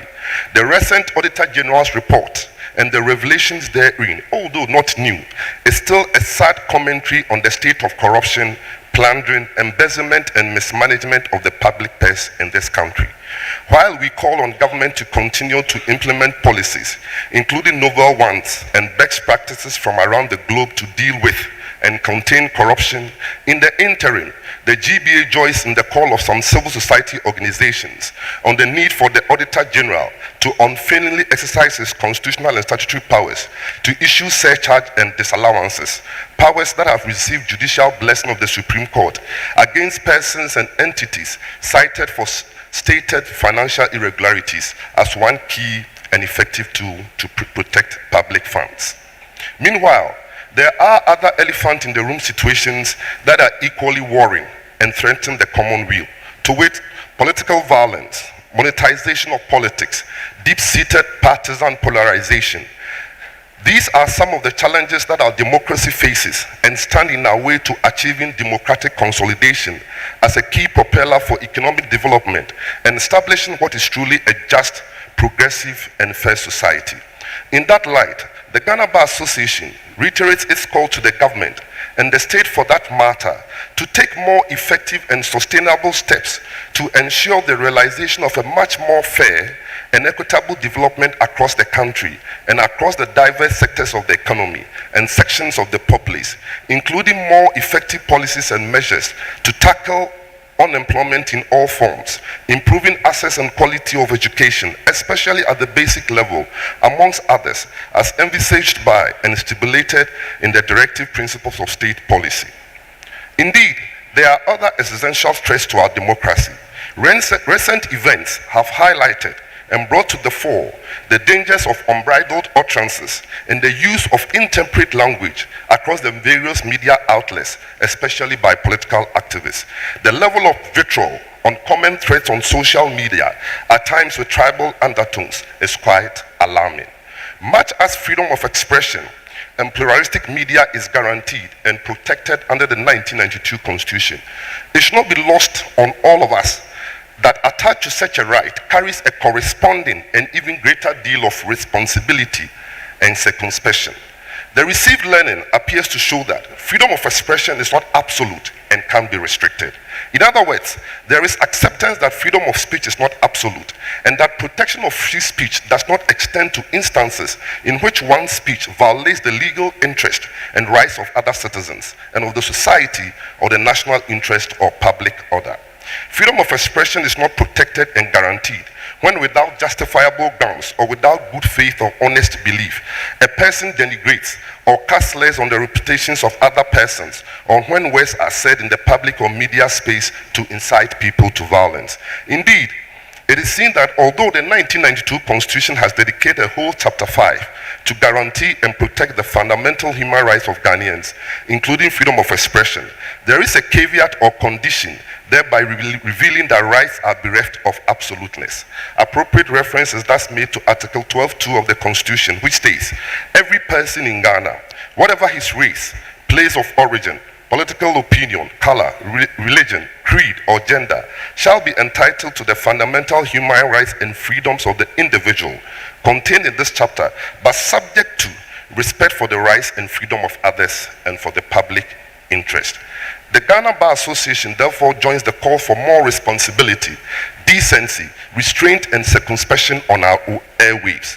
The programs the media churn out should be healthy and promote peaceful coexistence and be a real talk shop and marketplace of ideas where opinions and superior alternatives are discussed and exchanged within an atmosphere of civility rather than their platforms being used as outlets for ventilation of divisions, interpret language, and confusions.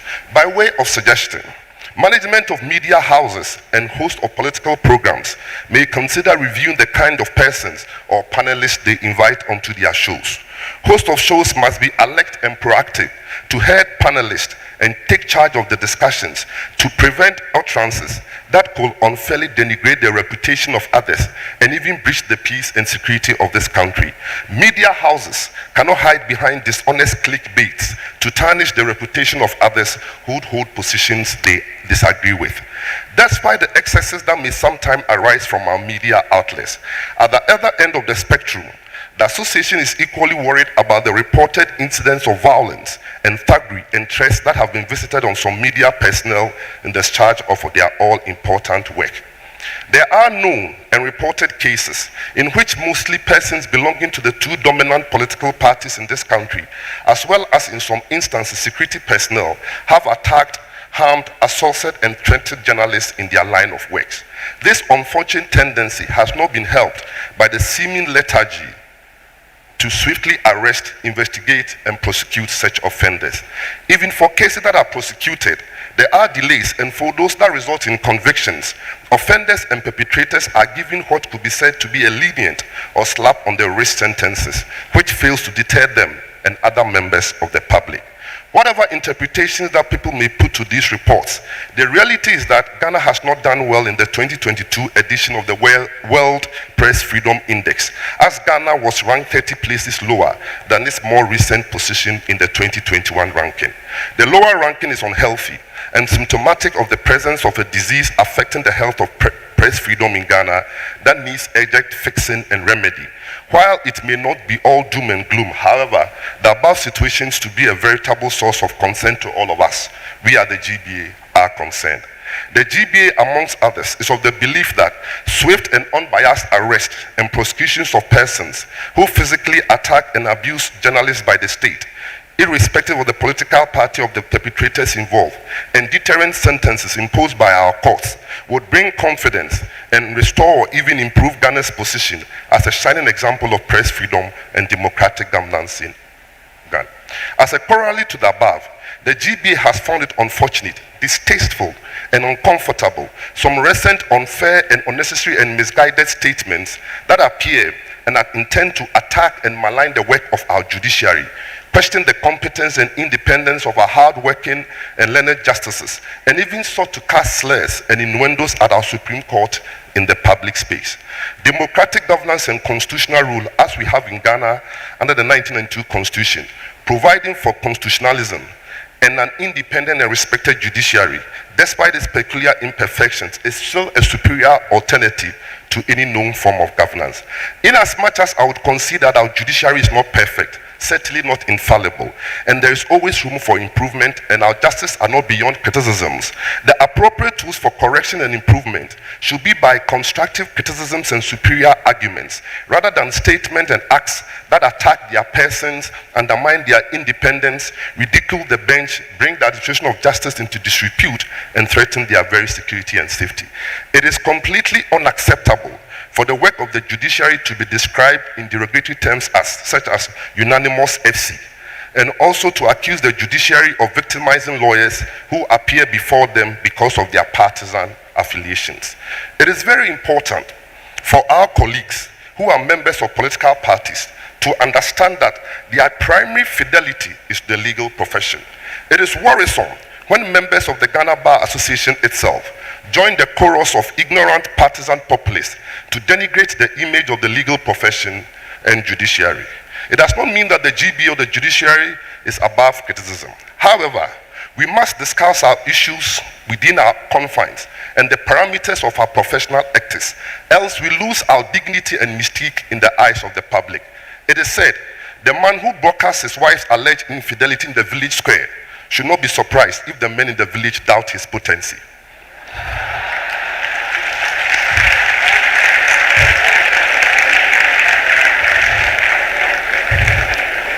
It is a duty of all of us as citizens to be tolerant and protect our constitutional democracy, and to ensure that the Fourth Republic continues to thrive and fulfill our individual and collective aspirations as one people with a common destiny. The association has also some concerns about the illegal mining menace, popularly known as Galamsey, which this nation and its inhabitants have had to grapple with in recent years. It seems there is no end in sight, and we are in for the long haul. There appears to be a general consensus and unanimity from the general public officers, the media and academia about the effects of Galamsey on our environment, the economy, and the health of the people, especially through exposure to harmful chemicals. The cultivation and production of cash crops, such as cocoa, have been affected and hampered, and there is depletion of vegetation, flora and fauna, and pollution of water resources, thereby raising the specter of the imminent shortage of supply of quality drinking water to our homes and industries. We recognize the efforts of successive governments in recent times geared towards dealing with the menace, but we hold the view that a lot more can still be done to effectively deal with the menace that poses a serious threat to our survival, especially in this period of climate change concerns. There are reports that powerful persons in this country are behind these illegal activities. Mr. President, our Constitution makes it clear that every person is equal before the law. We cannot deal with this menace in a perfunctory manner, where high laborers are arrested and prosecuted for engaging in illegal mining, whilst their powerful sponsors are not dealt with. It is crystal clear that most of these hired hands do not have the means to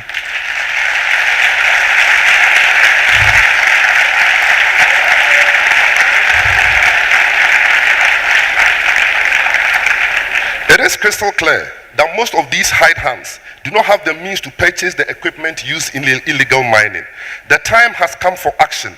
The time has come for anyone involved in Galamsey irrespective of social status or membership of a political party, to be dealt with in accordance with law.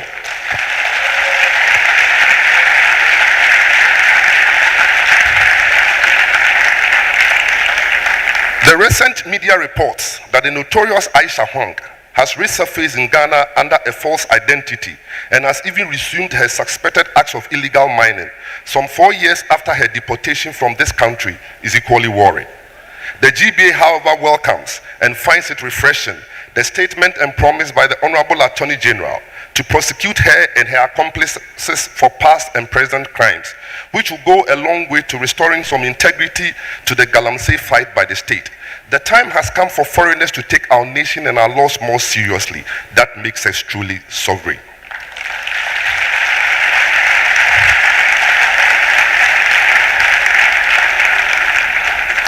Kindly permit me at this stage to touch on an issue that borders on legal education in this country, and one that has been discussed in the public space for some time now, and what appears to be an unfair and unfounded attack on the General Legal Council.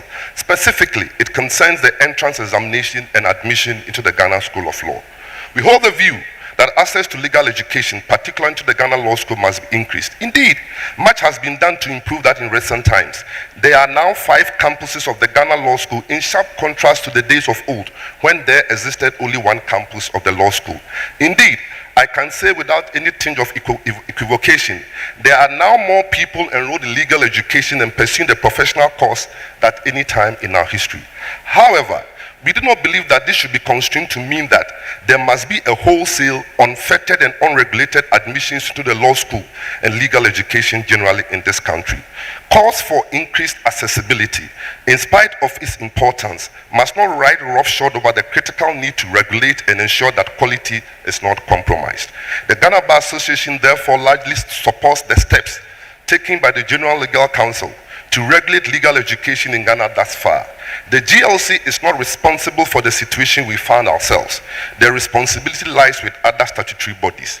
We must take a critical look at the role of the Ghana Tertiary Education Commission in the application of statutory rules relative to accrediting law faculties. Infractions such as student-staff ratio, inadequate library facilities, and qualification of lecturers have been ignored. The institutions who are in breach of these rules are still being allowed to produce law graduates. The GTEC is the primary regulator at the LLB level and should carry out its mandate more strictly and effectively. The Ghana Bar Association is ready and available to closely work with the General Legal Council, the Office of the Attorney General, the faculties of law, as well as other stakeholders in improving the quality of legal education in this country. It is our fervent hope that the new legal profession bill is quickly enacted into law. I would want to assure members of the bar that my administration will continue to work hard to fulfill the manifesto promises and thematic areas of administration which informed and convinced the majority of you to elect me as your president. I shall not fail you.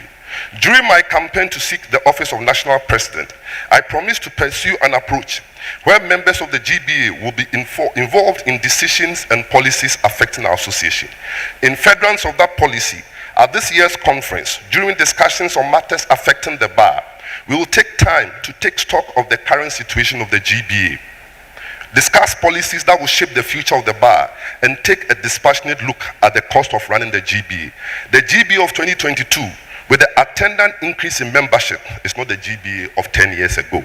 I will therefore urge all members to partake in the ongoing polls using our e-voting software so that they can have an input in the administration of the GBA.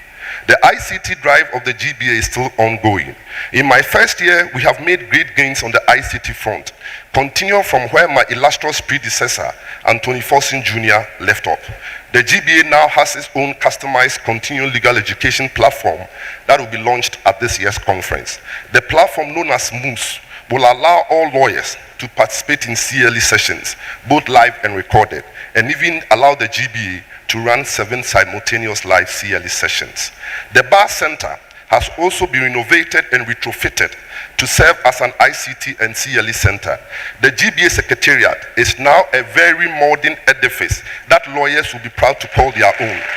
Those who have visited the Secretariat will attest to this. It is inescapable that ICT is now embedded in the DNA of the GBA and is the fulcrum on which the GBA rotates.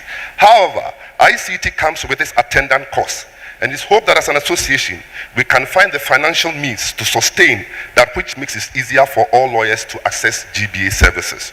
During the course of the legal year, members of the GBA for the first time ever made donations to deserving organizations on Mother's and Father's Day, and we intend to continue in the coming legal year.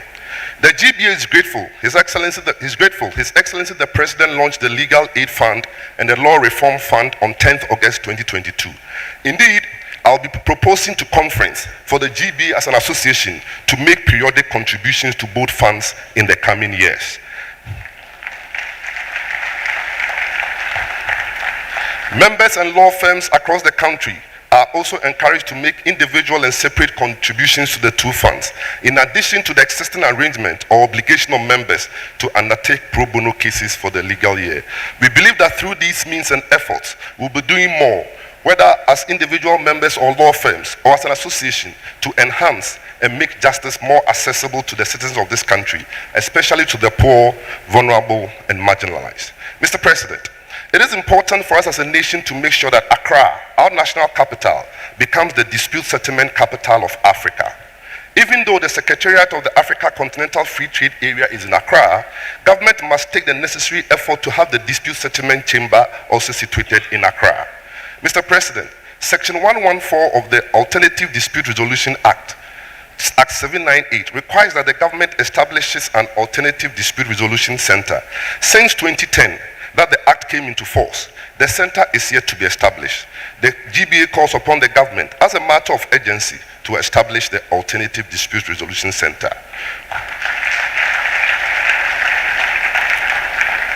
When the center is set up, we can put in place a mandatory requirement that disputes relating to commercial agreements that have to be performed in Ghana within a certain threshold must, as a rule, be settled at the Alternative Dispute Resolution Center. The GBA is therefore excited to collaborate with the Africa Arbitration Association, a non-profit private sector-led association, to hold its third annual conference at Kempinski Hotel in Accra from 3rd to 5th November on the theme Africanization of International Dispute Resolution. We urge members to register and attend the conference. In sum, the above encapsulates how far we have done under the Fourth Republic and the peculiar circumstances of the democratic space and the attendant challenges that confront us. Challenges that we cannot wish away even if we wanted, because they stare us in our faces no matter which direction we turn our heads. While it may not be all doom and gloom, however, the above situation should be a veritable source of concern to all of us. So what do we do? What happens to us? Do we throw our hands in despair and give up? Certainly not. The prospects are still bright and we still have the chance to redeem the health of the Fourth Republic. The GBA hearing proposes the following as some of the things we can do to stem the tide, end the seeming atrophy, and redirect and reposition our nation to a path of democratic and political success. The first is what appears to be a need to undertake constitutional reforms or review. So what JSC, in the celebrated case of Tufo and Attorney General, said of a written constitution such as ours as one that contains our aspirations and hopes for a better and fuller life, a living organism capable of growth and development, as the body politic of Ghana itself is capable of growth and development. This is largely true. Nevertheless, even though the 1992 constitution may have reasonably served as well thus far, it is still not the best and not without its peculiar imperfections that may need remedy. It can be better. There is room for improvement, and we believe the time is now for a review of it to be done, to properly serve our aspirations, reflect the times and hopes at this critical stage of our democratic journey. We ask that immediate steps are taken by government to implement the Fiajo Commission report, or in the alternative, set up a new Constitutional Review Commission to look at our constitution after 30 years. We entreat the government, in the light of what appears to be a lethargy or lack of urgency, to seriously push through efforts to pass into law the draft Code of Public Officers Bill that will deal with violations of the law by public officials, including rules on conflict of interest and code of conduct, as a way or tool for fighting corruption, infidelity to, and giving effect to Chapter 24 of the Constitution. We request that the provisions of the bill should meet international best practices to ensure real transparency, greater accountability, and maximum management of public funds. Public service should truly be what it is, and people who come to public office would know in advance of specified prohibitions and the punishments for their infractions, which will go a long way in curbing or reducing corrupt practices in public office. In my speech to commemorate this year's Martyrs' Day, I made the following statement, and I wish to reiterate. We must all appreciate that an imperfect constitutional democracy that gives the opportunity to citizens to either change governments or extend their mandate is a far better option than any form of military adventurism, where our lives and opportunities will be at the whims and caprices of some lawless few. We owe a collective obligation to ensure that the Fourth Republic remains the last ever republic. Lastly, we continue to ask Ghanaians of all walks of life, and in whatever endeavor they find themselves, in and across the political and social strata, to be more patriotic to the national cause. We ask Ghanaians to exhibit a renewed and stronger spirit of patriotism. Can we be a little more selfless, more hardworking, and exhibit more honesty and integrity? Can we be less partisan and more nationalistic? We still have the time, talents, resources, and will to turn back from the political and economic precipice and stand tall in the community of nations. The great William Shakespeare, in his popular play Julius Caesar, Act 4, Scene 3, has some exhortation for us. There is a tide in the affairs of men, which taken at the flood leads unto fortune. Omitted all the voyage of their life is bound in shallows and in miseries. On such a full sea are we now afloat, and we must take the current when it serves, or lose our ventures. Ladies and gentlemen, may I end my address by thanking you all for your attendance and attention this morning and your participation at this year's conference. I wish us all a very enjoyable conference. Thank you.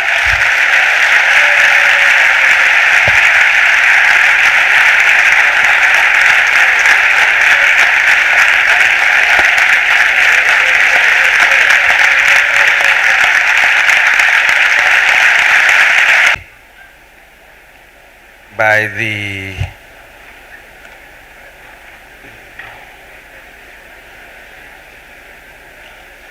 Heritage Ensemble.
thank you, thank you, thank you. Thank you. Thank you.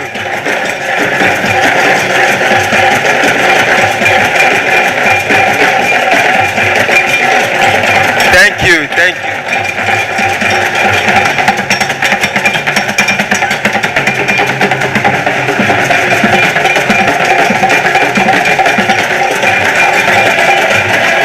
Thank you, thank you, thank you.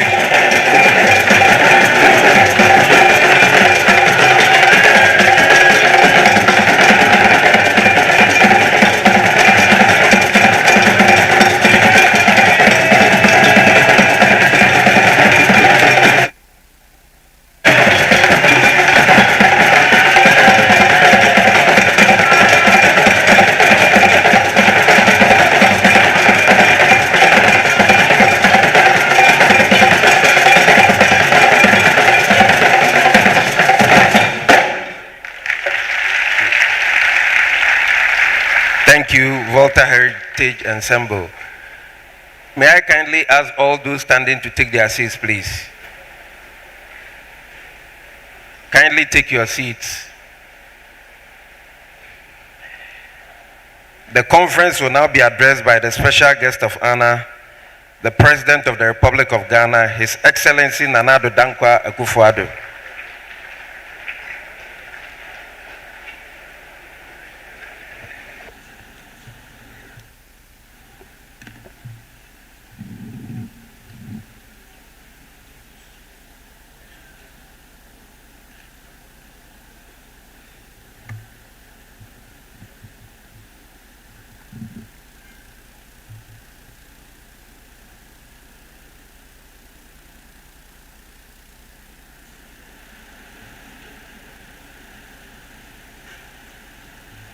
Eminent clergy, Christian and Muslim, the most senior justice of the Supreme Court, representing the Chief Justice, Volta Regional Minister, member of the Council of State, the Attorney General, the former Attorney General, and other ministers of state, Deputy Attorney Generals and other Deputy Ministers of State, Justices of the Supreme Court and other judges, Justices of the Supreme Court, Superior Court of Judicature, judges, members of the Judicial Council, the President and members of the Bar Council of the Ghana Bar Association, the Judicial Secretary, members of the Ghana Bar Association, Vice Chancellors of Ho Technical University and the University of Health and Allied Sciences, traditional rulers, members of the Diplomatic Corps, fellow Ghanaians, ladies and gentlemen, learned colleagues, ladies and gentlemen, I crave your indulgence to stand up with me in conveying our sincere condolences and deep sympathies on behalf of my wife Rebecca, the First Lady, our children and family, the government and people of the Republic of Ghana, to the new British monarch, His Majesty King Charles III of the United Kingdom of Great Britain and Northern Ireland, the royal family, the Prime Minister, the Right Honourable Liz Truss, the government and people of the United Kingdom, on the sad death of the late British Queen, Her Majesty Elizabeth II, who was also head of the Commonwealth of Nations, an organization of which Ghana, as the first former colonial African country to join, is a proud member, and observe a minute's silence in her illustrious memory.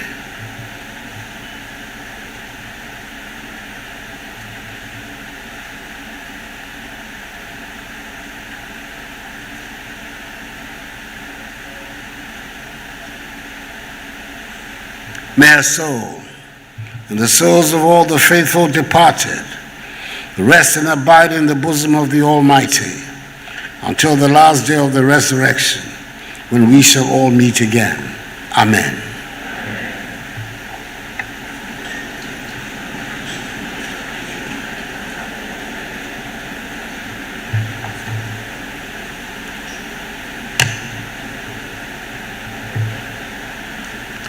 It is good to be again in the midst of learned colleagues.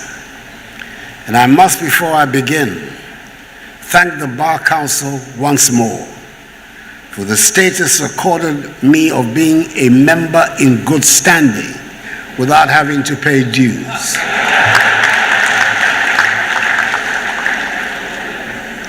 It is one I treasure, just as I do the receipt of the annual invitation since I became president to participate in the Bar's annual conference. This time being held in the capital of the Volta region, which I'm told is now known as the Oxygen City of Ghana. There could not have been a much better choice for this year's conference than the theme of Ghana's democracy under the Fourth Republic, gains, challenges, and prospects, in view of the times we found ourselves in, as it provides us with an appraisal of some critical elements in democracy and development, and how best we can steer our nation to deliver freedom, progress, and prosperity for the Ghanaian people. Indeed, if there's any group of people who are peculiarly well suited to delve deeply into this subject matter, I believe we can say without equivocation that it is us, the lawyers, who have been responsible for writing some of the noblest chapters in Ghana's history. Colleagues, 65 years ago, as we all know, our nation achieved independence from British colonial rule. We were the first Black African nation to do so. There were high hopes that this nation, at the time of some 6 million people, would make rapid progress and develop in the newly won atmosphere of freedom. And indeed, we appeared to do so.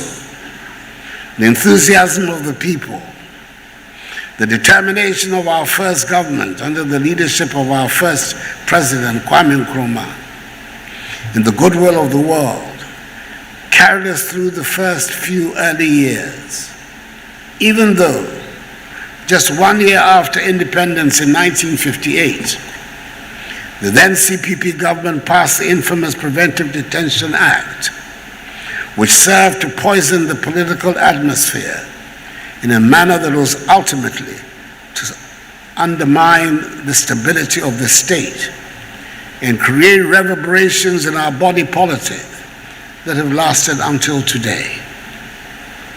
There had been a widespread belief amongst those leading the struggle for independence that political freedom would accelerate development, end poverty, and bring prosperity. The campaign to get rid of the colonial authorities was firmly linked with the promise of development, which was sold to the people to mean improvement in the country's economic and social conditions.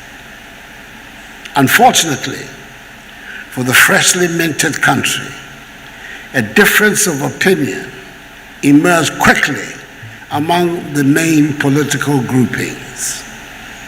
Both sides were agreed that they needed to develop the country as fast as possible, but there was sharp disagreement on the route to take.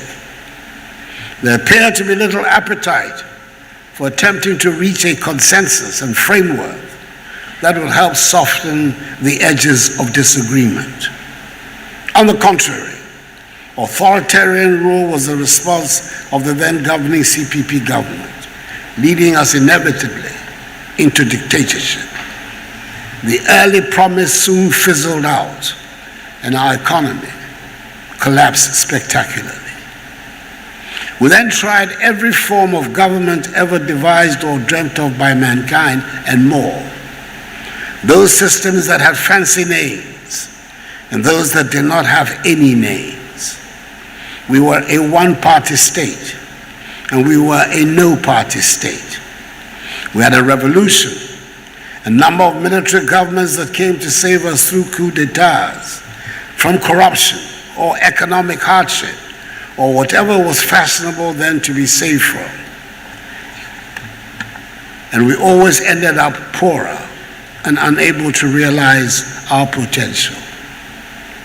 It was surprising how tolerant we were towards the abuse of our rights, in the fond hope it was a price worth paying as long as our economy would flourish.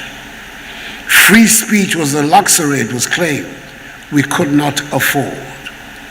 We had to concentrate on building our economy, and free speech was a distraction. Those who stepped out of line were put in jail, and it did not take very long for the message to get through. The culture of silence that developed at various stages of the life of independent Ghana was not simply out of fear of official reprisals.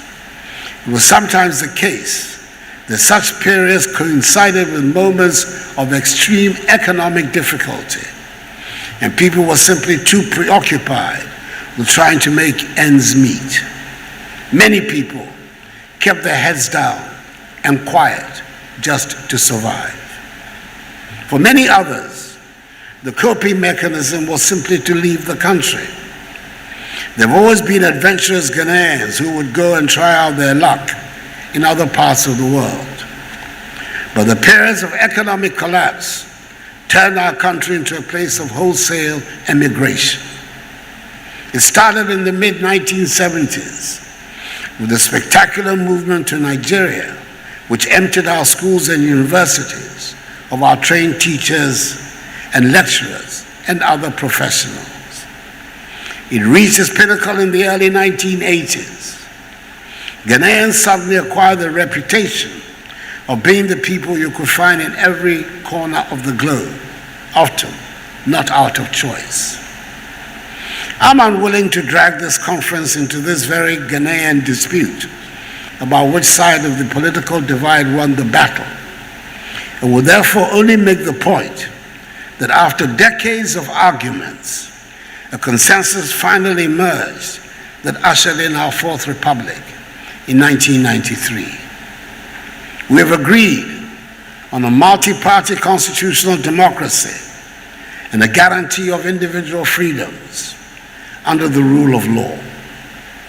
These past 29 years of the Fourth Republic have turned out to be the longest period of stability and economic growth in our 65 years of nationhood. We're nowhere near where we ought to be, but the arguments have been settled, and believe me, this has been a critical bridge for us to cross. The 1993 constitutional settlement has not been without its difficulties. For a long time, we struggled with the electoral process, which underpins the democratic system of government. This lack of confidence in the electoral process has led to boycotts and challenges of results in the courts. But gradually, we're getting to the point where we can go to elections, and at the end of the process, we will all accept the verdict as announced by the Electoral Commission. It is absolutely critical for us that we have confidence in the electoral process. If we do not get our elections right, we do not have a democracy. And for our Ghanaian circumstances, we dare not undermine confidence in our young democracy. I know that having a democracy will not translate immediately into the resolution of our problems, but I believe we are in the position to be able to quote again, as others have done, the great English statesman Winston Spencer Churchill, that, and I quote, "It has been said that democracy is the worst form of government, except for all those other ones that have been tried from time to time," unquote.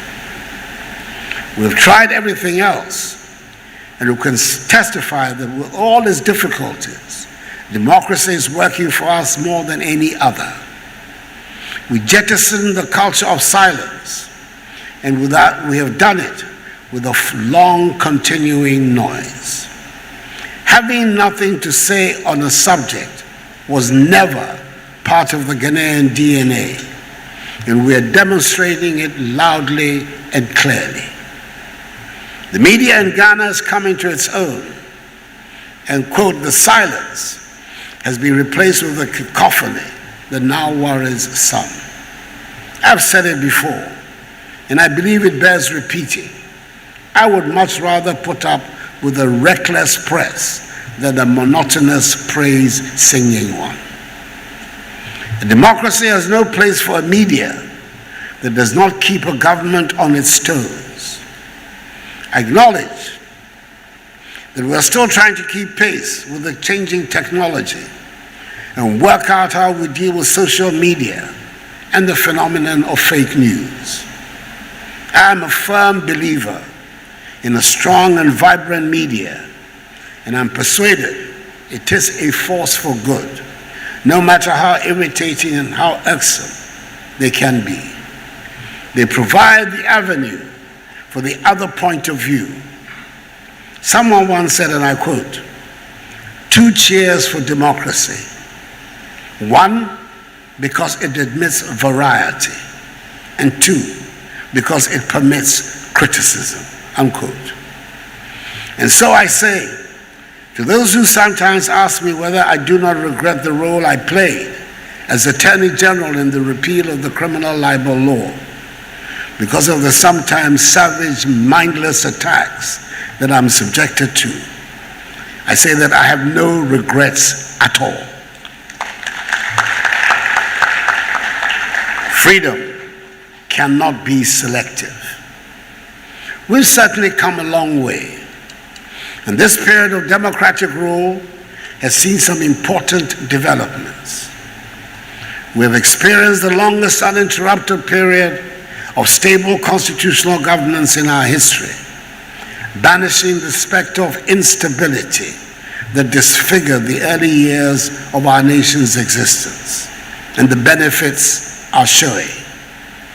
We've witnessed sustained growth in the size of the economy, rising levels of per capita real incomes, systematic expansion of the private sector, taken some strong measures to try to protect our lands, water bodies, and environment from the menace of environmental degradation and climate change, ensure that efforts to meet the most basic elements of social justice, high education from kindergarten through to secondary school, and accessible health care to all our citizens are ongoing. Recorded significant reductions in maternal mortality rates and experienced a rise in life expectancy. Entrenched media freedom, deepened attachment to the rule of law, probity and accountability, respect for individual liberties, human rights, the principles of democratic accountability and social justice, and created an environment in which government and regulatory policies attempt to enhance rather than inhibit or frustrate trade, commerce, and investments. May I, learned colleagues, assure you of my full support of the Attorney General in his determination to prosecute Aisha Huang and her collaborators, who apparently insist on flouting our laws against galamsey and illegal mining. I expect, if they are found guilty, that the courts will apply the full rigor of the new amended Act 995, which has increased substantially the punishment for breaches of the law. Despite all the gains we have made in the Fourth Republic, we must acknowledge that we have not reached the potential we should have. The most persistent challenge we face continues to be eradicating poverty. We still have challenges in the performance of our public services. We face threats, traditional and contemporary, to our nation's security and social stability in the form of chieftaincy conflicts, land disputes, ethnic conflicts, terrorist threats, cybersecurity issues, youth unemployment, economic hardships, and corruption in our public life. In recent times, we've been witnessing significant difficulties in the management of the national economy, largely as a result of the impact of the COVID-19 pandemic on the global economy, which has been exacerbated by the effects of the Russian invasion of Ukraine. But the basic commitment to resolving these challenges within the framework of due process and democratic institutions must remain unshaken. And I'm confident that, God willing, we will overcome these challenges. We overcame the fearsome COVID-19 menace with resolution, decisive action, and correct policy. And we will overcome our current economic challenges with the same mixture of determination, energy, and appropriate policy. This administration came into office at the time of an ongoing IMF-supported economic program and was able not only to steer the country successfully out of the program, but also to build in the first 3 years of my first mandate one of the fastest growing economies in the world then, prior to the outbreak of COVID-19 in 2020, at an annual average GDP growth rate of 7% in 2017, 2018, and 2019. We will do so again. In fact, in the last quarter of 2021, the recovery from COVID-19 appeared to be on course when our economy grew at 7% during that quarter, only for the Russian invasion of Ukraine in the first quarter of this year to exacerbate our challenges. We will overcome them.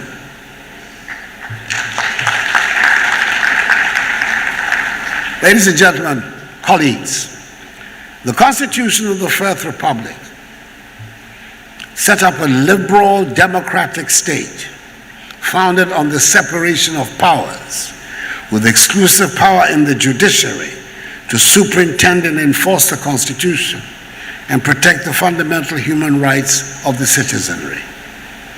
The Constitution of the Republic has decreed that the judiciary has the final say in all matters of the breach of the law, civil and criminal, including matters relating to the interpretation and enforcement of the basic law of the land itself. The judiciary has onerous responsibilities to protect the individual liberties and fundamental human rights of citizens, to act as the arbiter in disputes between the state and the citizen, to act as the arbiter in disputes between citizens, and to serve as the bulwark for the defense of the liberties and rights of our people and for the promotion of the orderly development of our nation. Government has, since my assumption of office, introduced a number of policy measures to help bridge the technology gap in the administration of justice. We've launched the e-justice system, which is designed to leverage technology in the delivery of justice. And we're also addressing the challenge posed by the inadequate number of courts in various parts of the country, resulting in citizens traveling long distances to gain access to courts and thereby weakening the rule of law. Through the administrator of the District Assembly Common Fund, happily a learned friend, and dare I say it, another product of Messieurs de Kufuor, Prempeh and Co. Government is constructing 100 new courts and bungalows for judges in all 16 regions of the country.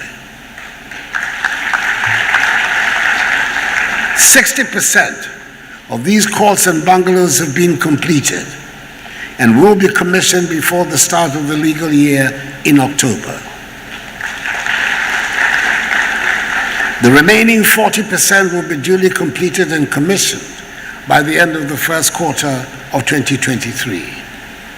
6 new regional high courts are also being constructed in the newly created regions, i.e. of Ahafo, Bono East, Northeast, Uti, Savannah, and Western North.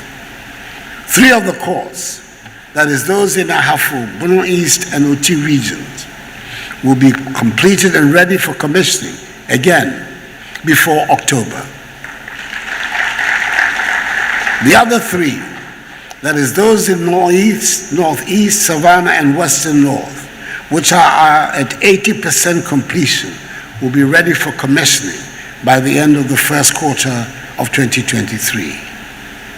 A new modern Court of Appeal complex in Kumasi, together with 20 townhouses and a guest house to serve as permanent residence for Court of Appeal judges based in Kumasi, who will be mandated to handle appeals from the northern sector of the country, will also be completed and commissioned before the end of October. Just as government continues to implement policies to advance the rule of law and thereby reinforce the confidence of the people and shore up our nation's reputation as a country governed by the rule of law, there are some who have made it their political agenda to disparage systematically the image of the judiciary for selfish, parochial, partisan reasons. These are the plaintiffs who go to court, indeed to the highest court of the land, provide the skimpiest of evidence to back their claims, and yet insist that their claims be upheld, despite the elementary violation of the ancient common law rules for the discharge of the burden of proof that such a result would entail. It is no wonder that their claims were unanimously dismissed 7-0 by the apex court. The result of this case is in stark contrast to the result of a similar one in 2013, when the unsuccessful plaintiffs managed to persuade 4 out of a 9-member court to fine for them, and yet the earlier plaintiffs chose not to wage a political war against the court. Ghana is governed in accordance with the rule of law and not on the basis of political considerations. It is important that all of us, especially us lawyers who cherish the democracy we are building, to say no to such persons and guard jealously our democratic way of life, which we have done so much to bring into being. Independent judges, administering the law, protecting the human rights of citizens, and ensuring public accountability are strong pillars of our democracy. Just as an independent electoral commission, noted for its efficiency and the transparency of its dealings, of strengthening the democratic institutions of our republic, instead of expending profitless time in undermining them. Now, colleagues, we know that the democracy we seek to build and entrench in Ghana will be consolidated when we have laid a prosperous economic foundation and our people are at peace with themselves and with the world. The democracy that we seek to deepen does not end in casting votes and electing a president and a member of parliament once every 4 years. We seek to build a prosperous nation with equal opportunities where all citizens feel they have a stake. It requires that in our fight against terrorism, for example, who are today on our doorsteps, that we continue to hold fast onto our precious values of due process and respect for the rule of law. The Ghanaian people have resolved to build under God a united nation grounded in democratic values and attachment to the rule of law. We have gone a long way towards realizing it, and I'm confident that with the spirit of reconciliation, fairness, integrity, and hard work, the best days of Mother Ghana lie ahead of us. Together, we're laying the platform for the evolution of a new Ghanaian civilization, which will give true meaning to the foundational values of freedom and justice on which our nation was conceived. May God bless the Ghana Bar Association and us all. And may God bless our homeland Ghana and make her great and strong. I thank you for your attention.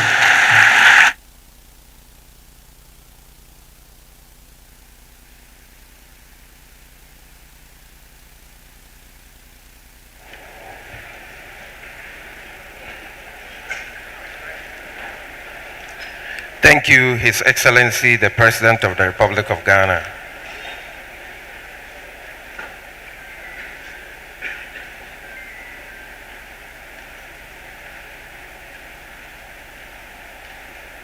May I kindly crave your indulgence to acknowledge some personalities in our midst. Shall we acknowledge the presence of His Excellency, the President of the Republic of Ghana, Nana Addo Dankwa Akufo-Addo.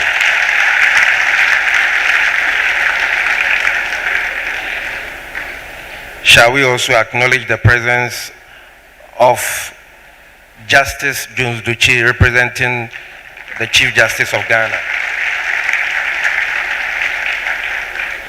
Shall we also acknowledge the presence of the Honorable Attorney General and Minister of Justice and official leader of the bar, Godfred Yeboah-Dame? Shall we acknowledge the presence of the President of the Ghana Bar Association, Yao Echampong Boafo?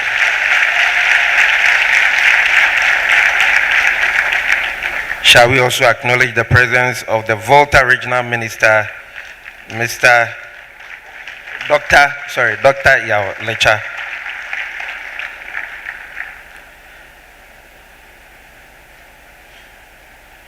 Shall we also acknowledge the presence of His Lordship Justice Paul Bafubone, Justice of the Supreme Court? Shall we also acknowledge the presence of His Lordship Justice Nene Ofue Amegache, Justice of the Supreme Court? Shall we also acknowledge the presence of Justice Henry Kofi, the President of Association of Judges and Magistrates? Shall we also acknowledge the presence of Her Ladyship Irene Charity Labi, Justice of the Court of Appeal? Shall we also acknowledge the presence of Her Ladyship Justice Cynthia Pamela Addo, the Judicial Secretary? We also have in our midst His Lordship Justice Eric Bafo, Justice of the Court of Appeal.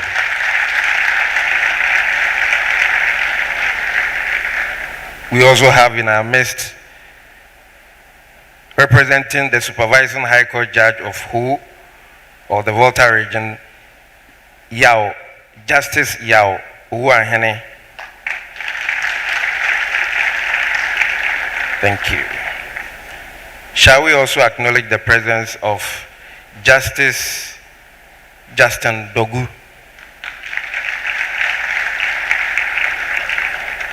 We also have His Lordship Justice Aiti Amatete. We also have Justice Gau, High Court Judge in Accra.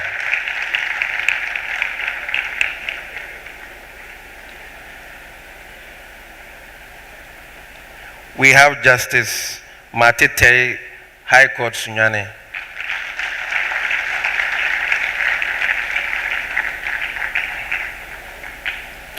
We have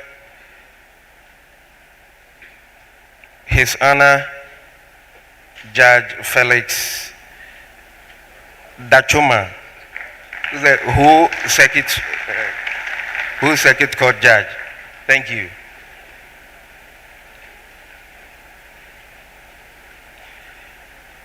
We also have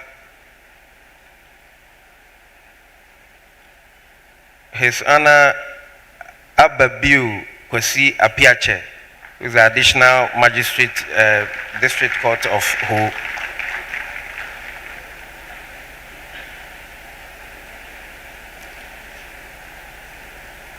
We also have the Deputy Attorney General and Minister of Justice, Alfred Tuayeboa.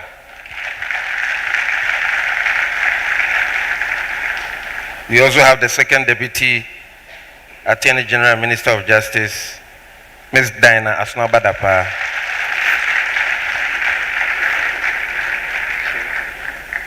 Okay.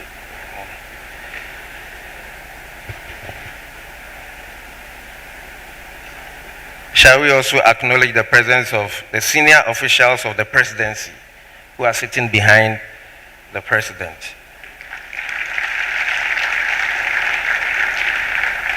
Shall we acknowledge the presence of the Minister for Roads and Transport, Roads and Highways, Honorable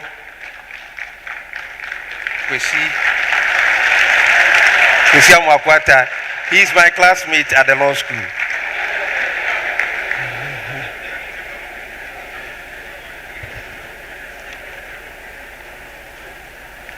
Shall we also acknowledge the presence of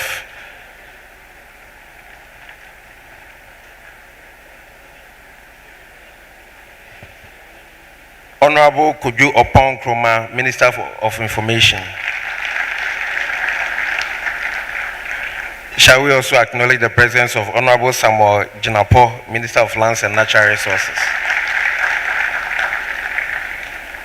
We also have in our midst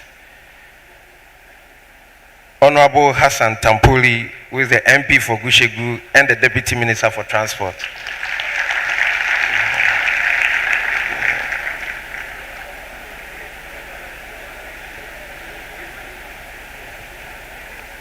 We also have in our midst the board chairman of DVLA, Mr. Frank Davies.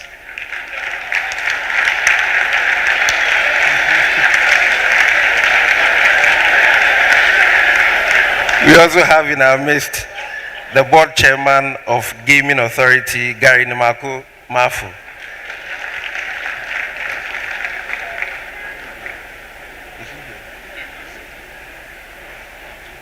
Oh, okay. I haven't seen it.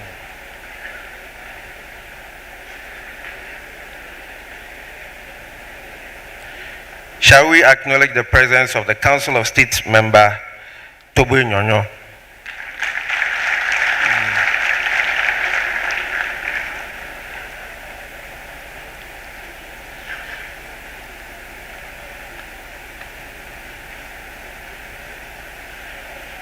Shall we acknowledge the presence of... Okay. Shall we also acknowledge the presence of the Professor Ben Honoyiga, who is the Vice Chancellor of the Ho Technical University?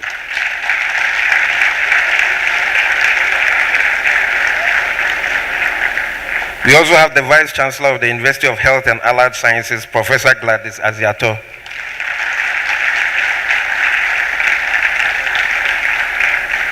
We have the Registrar of University of Health and Allied Sciences, Ya Amankwa Upuni.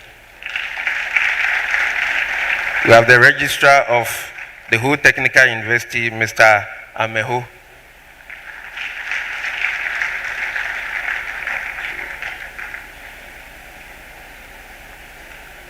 We have the Municipal Chief Executive, Honorable Divine Bossman.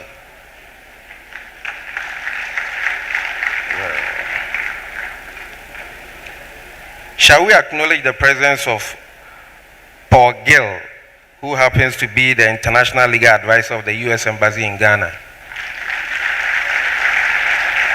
Okay. We also have Bill Hauser, who is the Resident Legal Advisor of the U.S. Embassy of Ghana. We have Alan Kulia, the Global Justice Institute.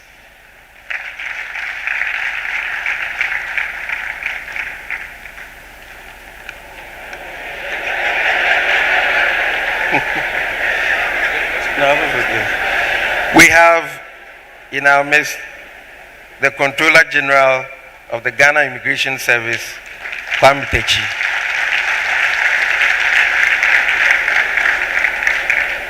We also have the Commissioner of Customs in our midst. Thank you.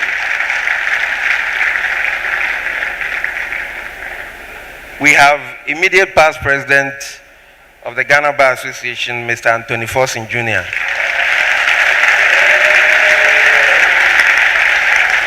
We also have past President Benson Nuchukwi.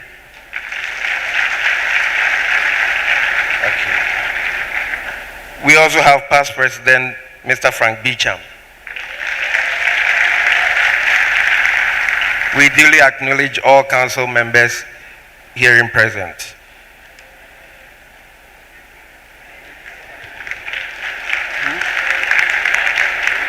Yes, I have it. We have former Attorney General and Minister of Justice, Herita.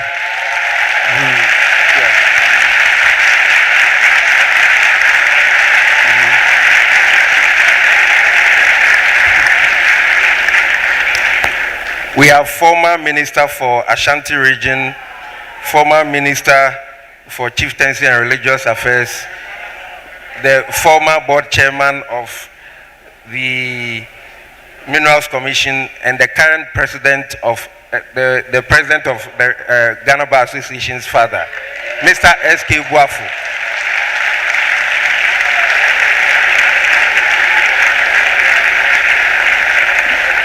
We also have in our midst former Commissioner of the Commission of Human Rights and Administrative Justice, Mr. Emil Short.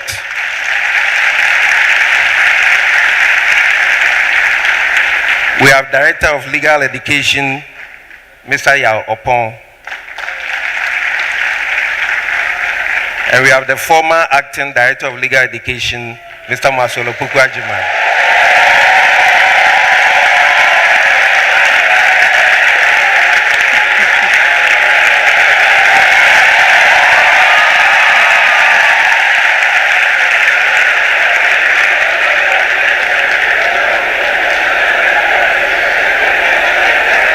We have the Chief Executive Officer of the National Identification Authority, Professor Ken Atefua.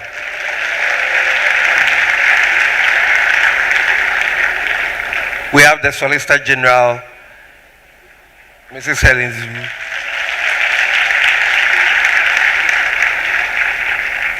We have Mr. Lesquino, Chairman of Lands Commission.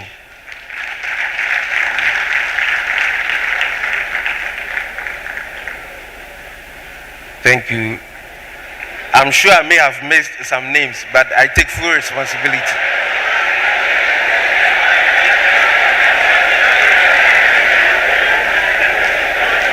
I said I take full responsibility. I will not blame it on the Russia-Ukraine war. All are duly acknowledged. Shall we take some few announcements?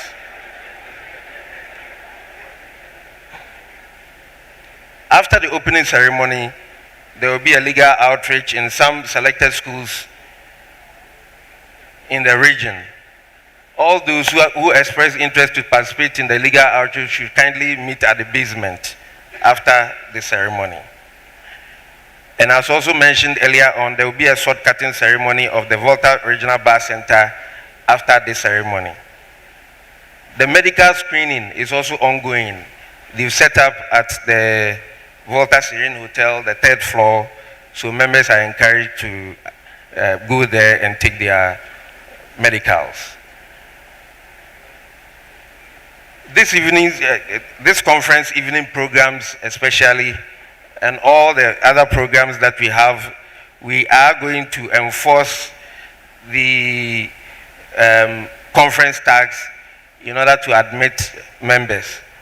Please, if you do not have your conference tag, you may be denied entry, especially to the residency tomorrow, if you are not wearing your tag.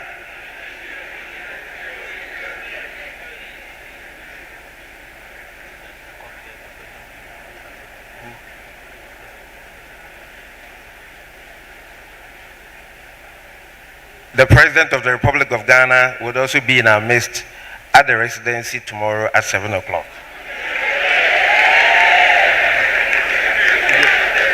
Sorry, today. I'm sorry, it's this evening at 7 o'clock.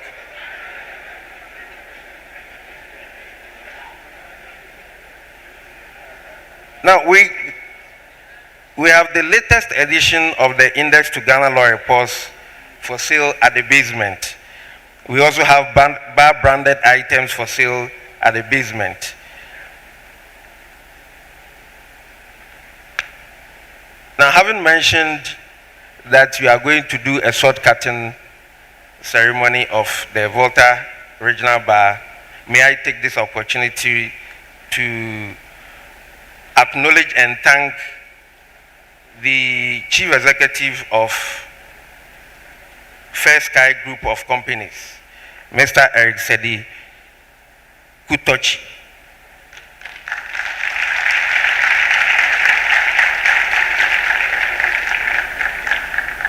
Fair Sky Group of Companies is sponsoring the construction of the Volta Bar Center.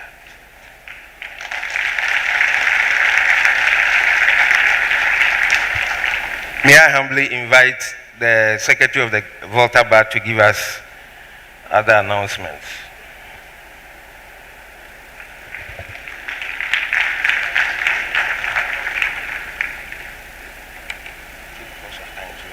Right. Good afternoon to us all.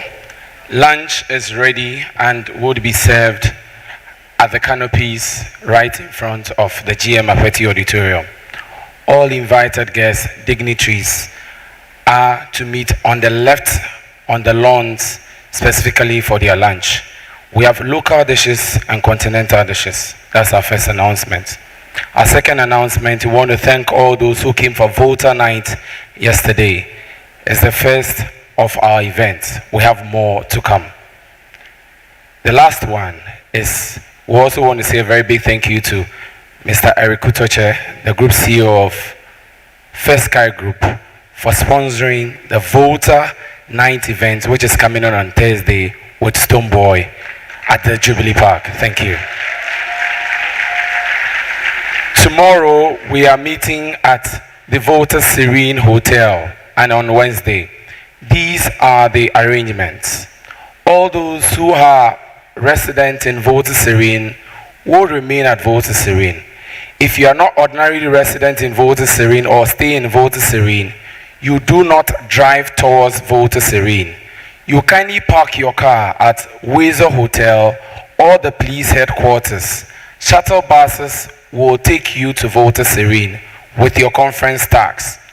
If you attempt to cross the junction of Voter Serene, you will kindly be returned because there's a strong security detail preventing such movements. Please kindly take notice, and your regional bar executives will forward further details to you if there should be any change. Thank you. Miawezo. Midunonye.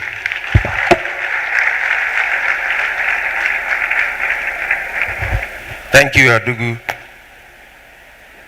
We shall now take the national anthem, after which we'll take a photograph with the president. The Bar Council will take a photograph with the president.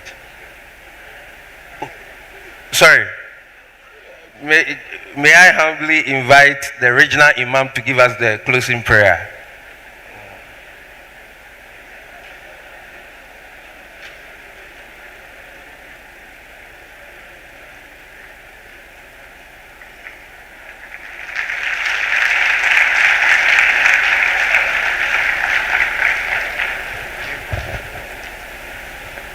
Bismillah ar-Rahman ar-Rahim. We thank Allah, the Lord of all creations, the gracious, the merciful Lord, Master of Day of Judgment. Thee we worship and thee we ask for help. We pray and ask Allah to guide Ghana Bar Association to the straight path, the path on which you have bestowed all your bounties, not the path of those who go astray or those you are annoyed with. Alhamdulillah Rabbil Alameen, Ar-Rahman Ar-Rahim, Malik Yawmiddin, Iyaka na'budu wa iyaka nasta'in, Ihdina as-sirata al-mustaqim, sirata allazina an'amta alayhim, ghayril maghdubi alayhim waladdallin. Amen.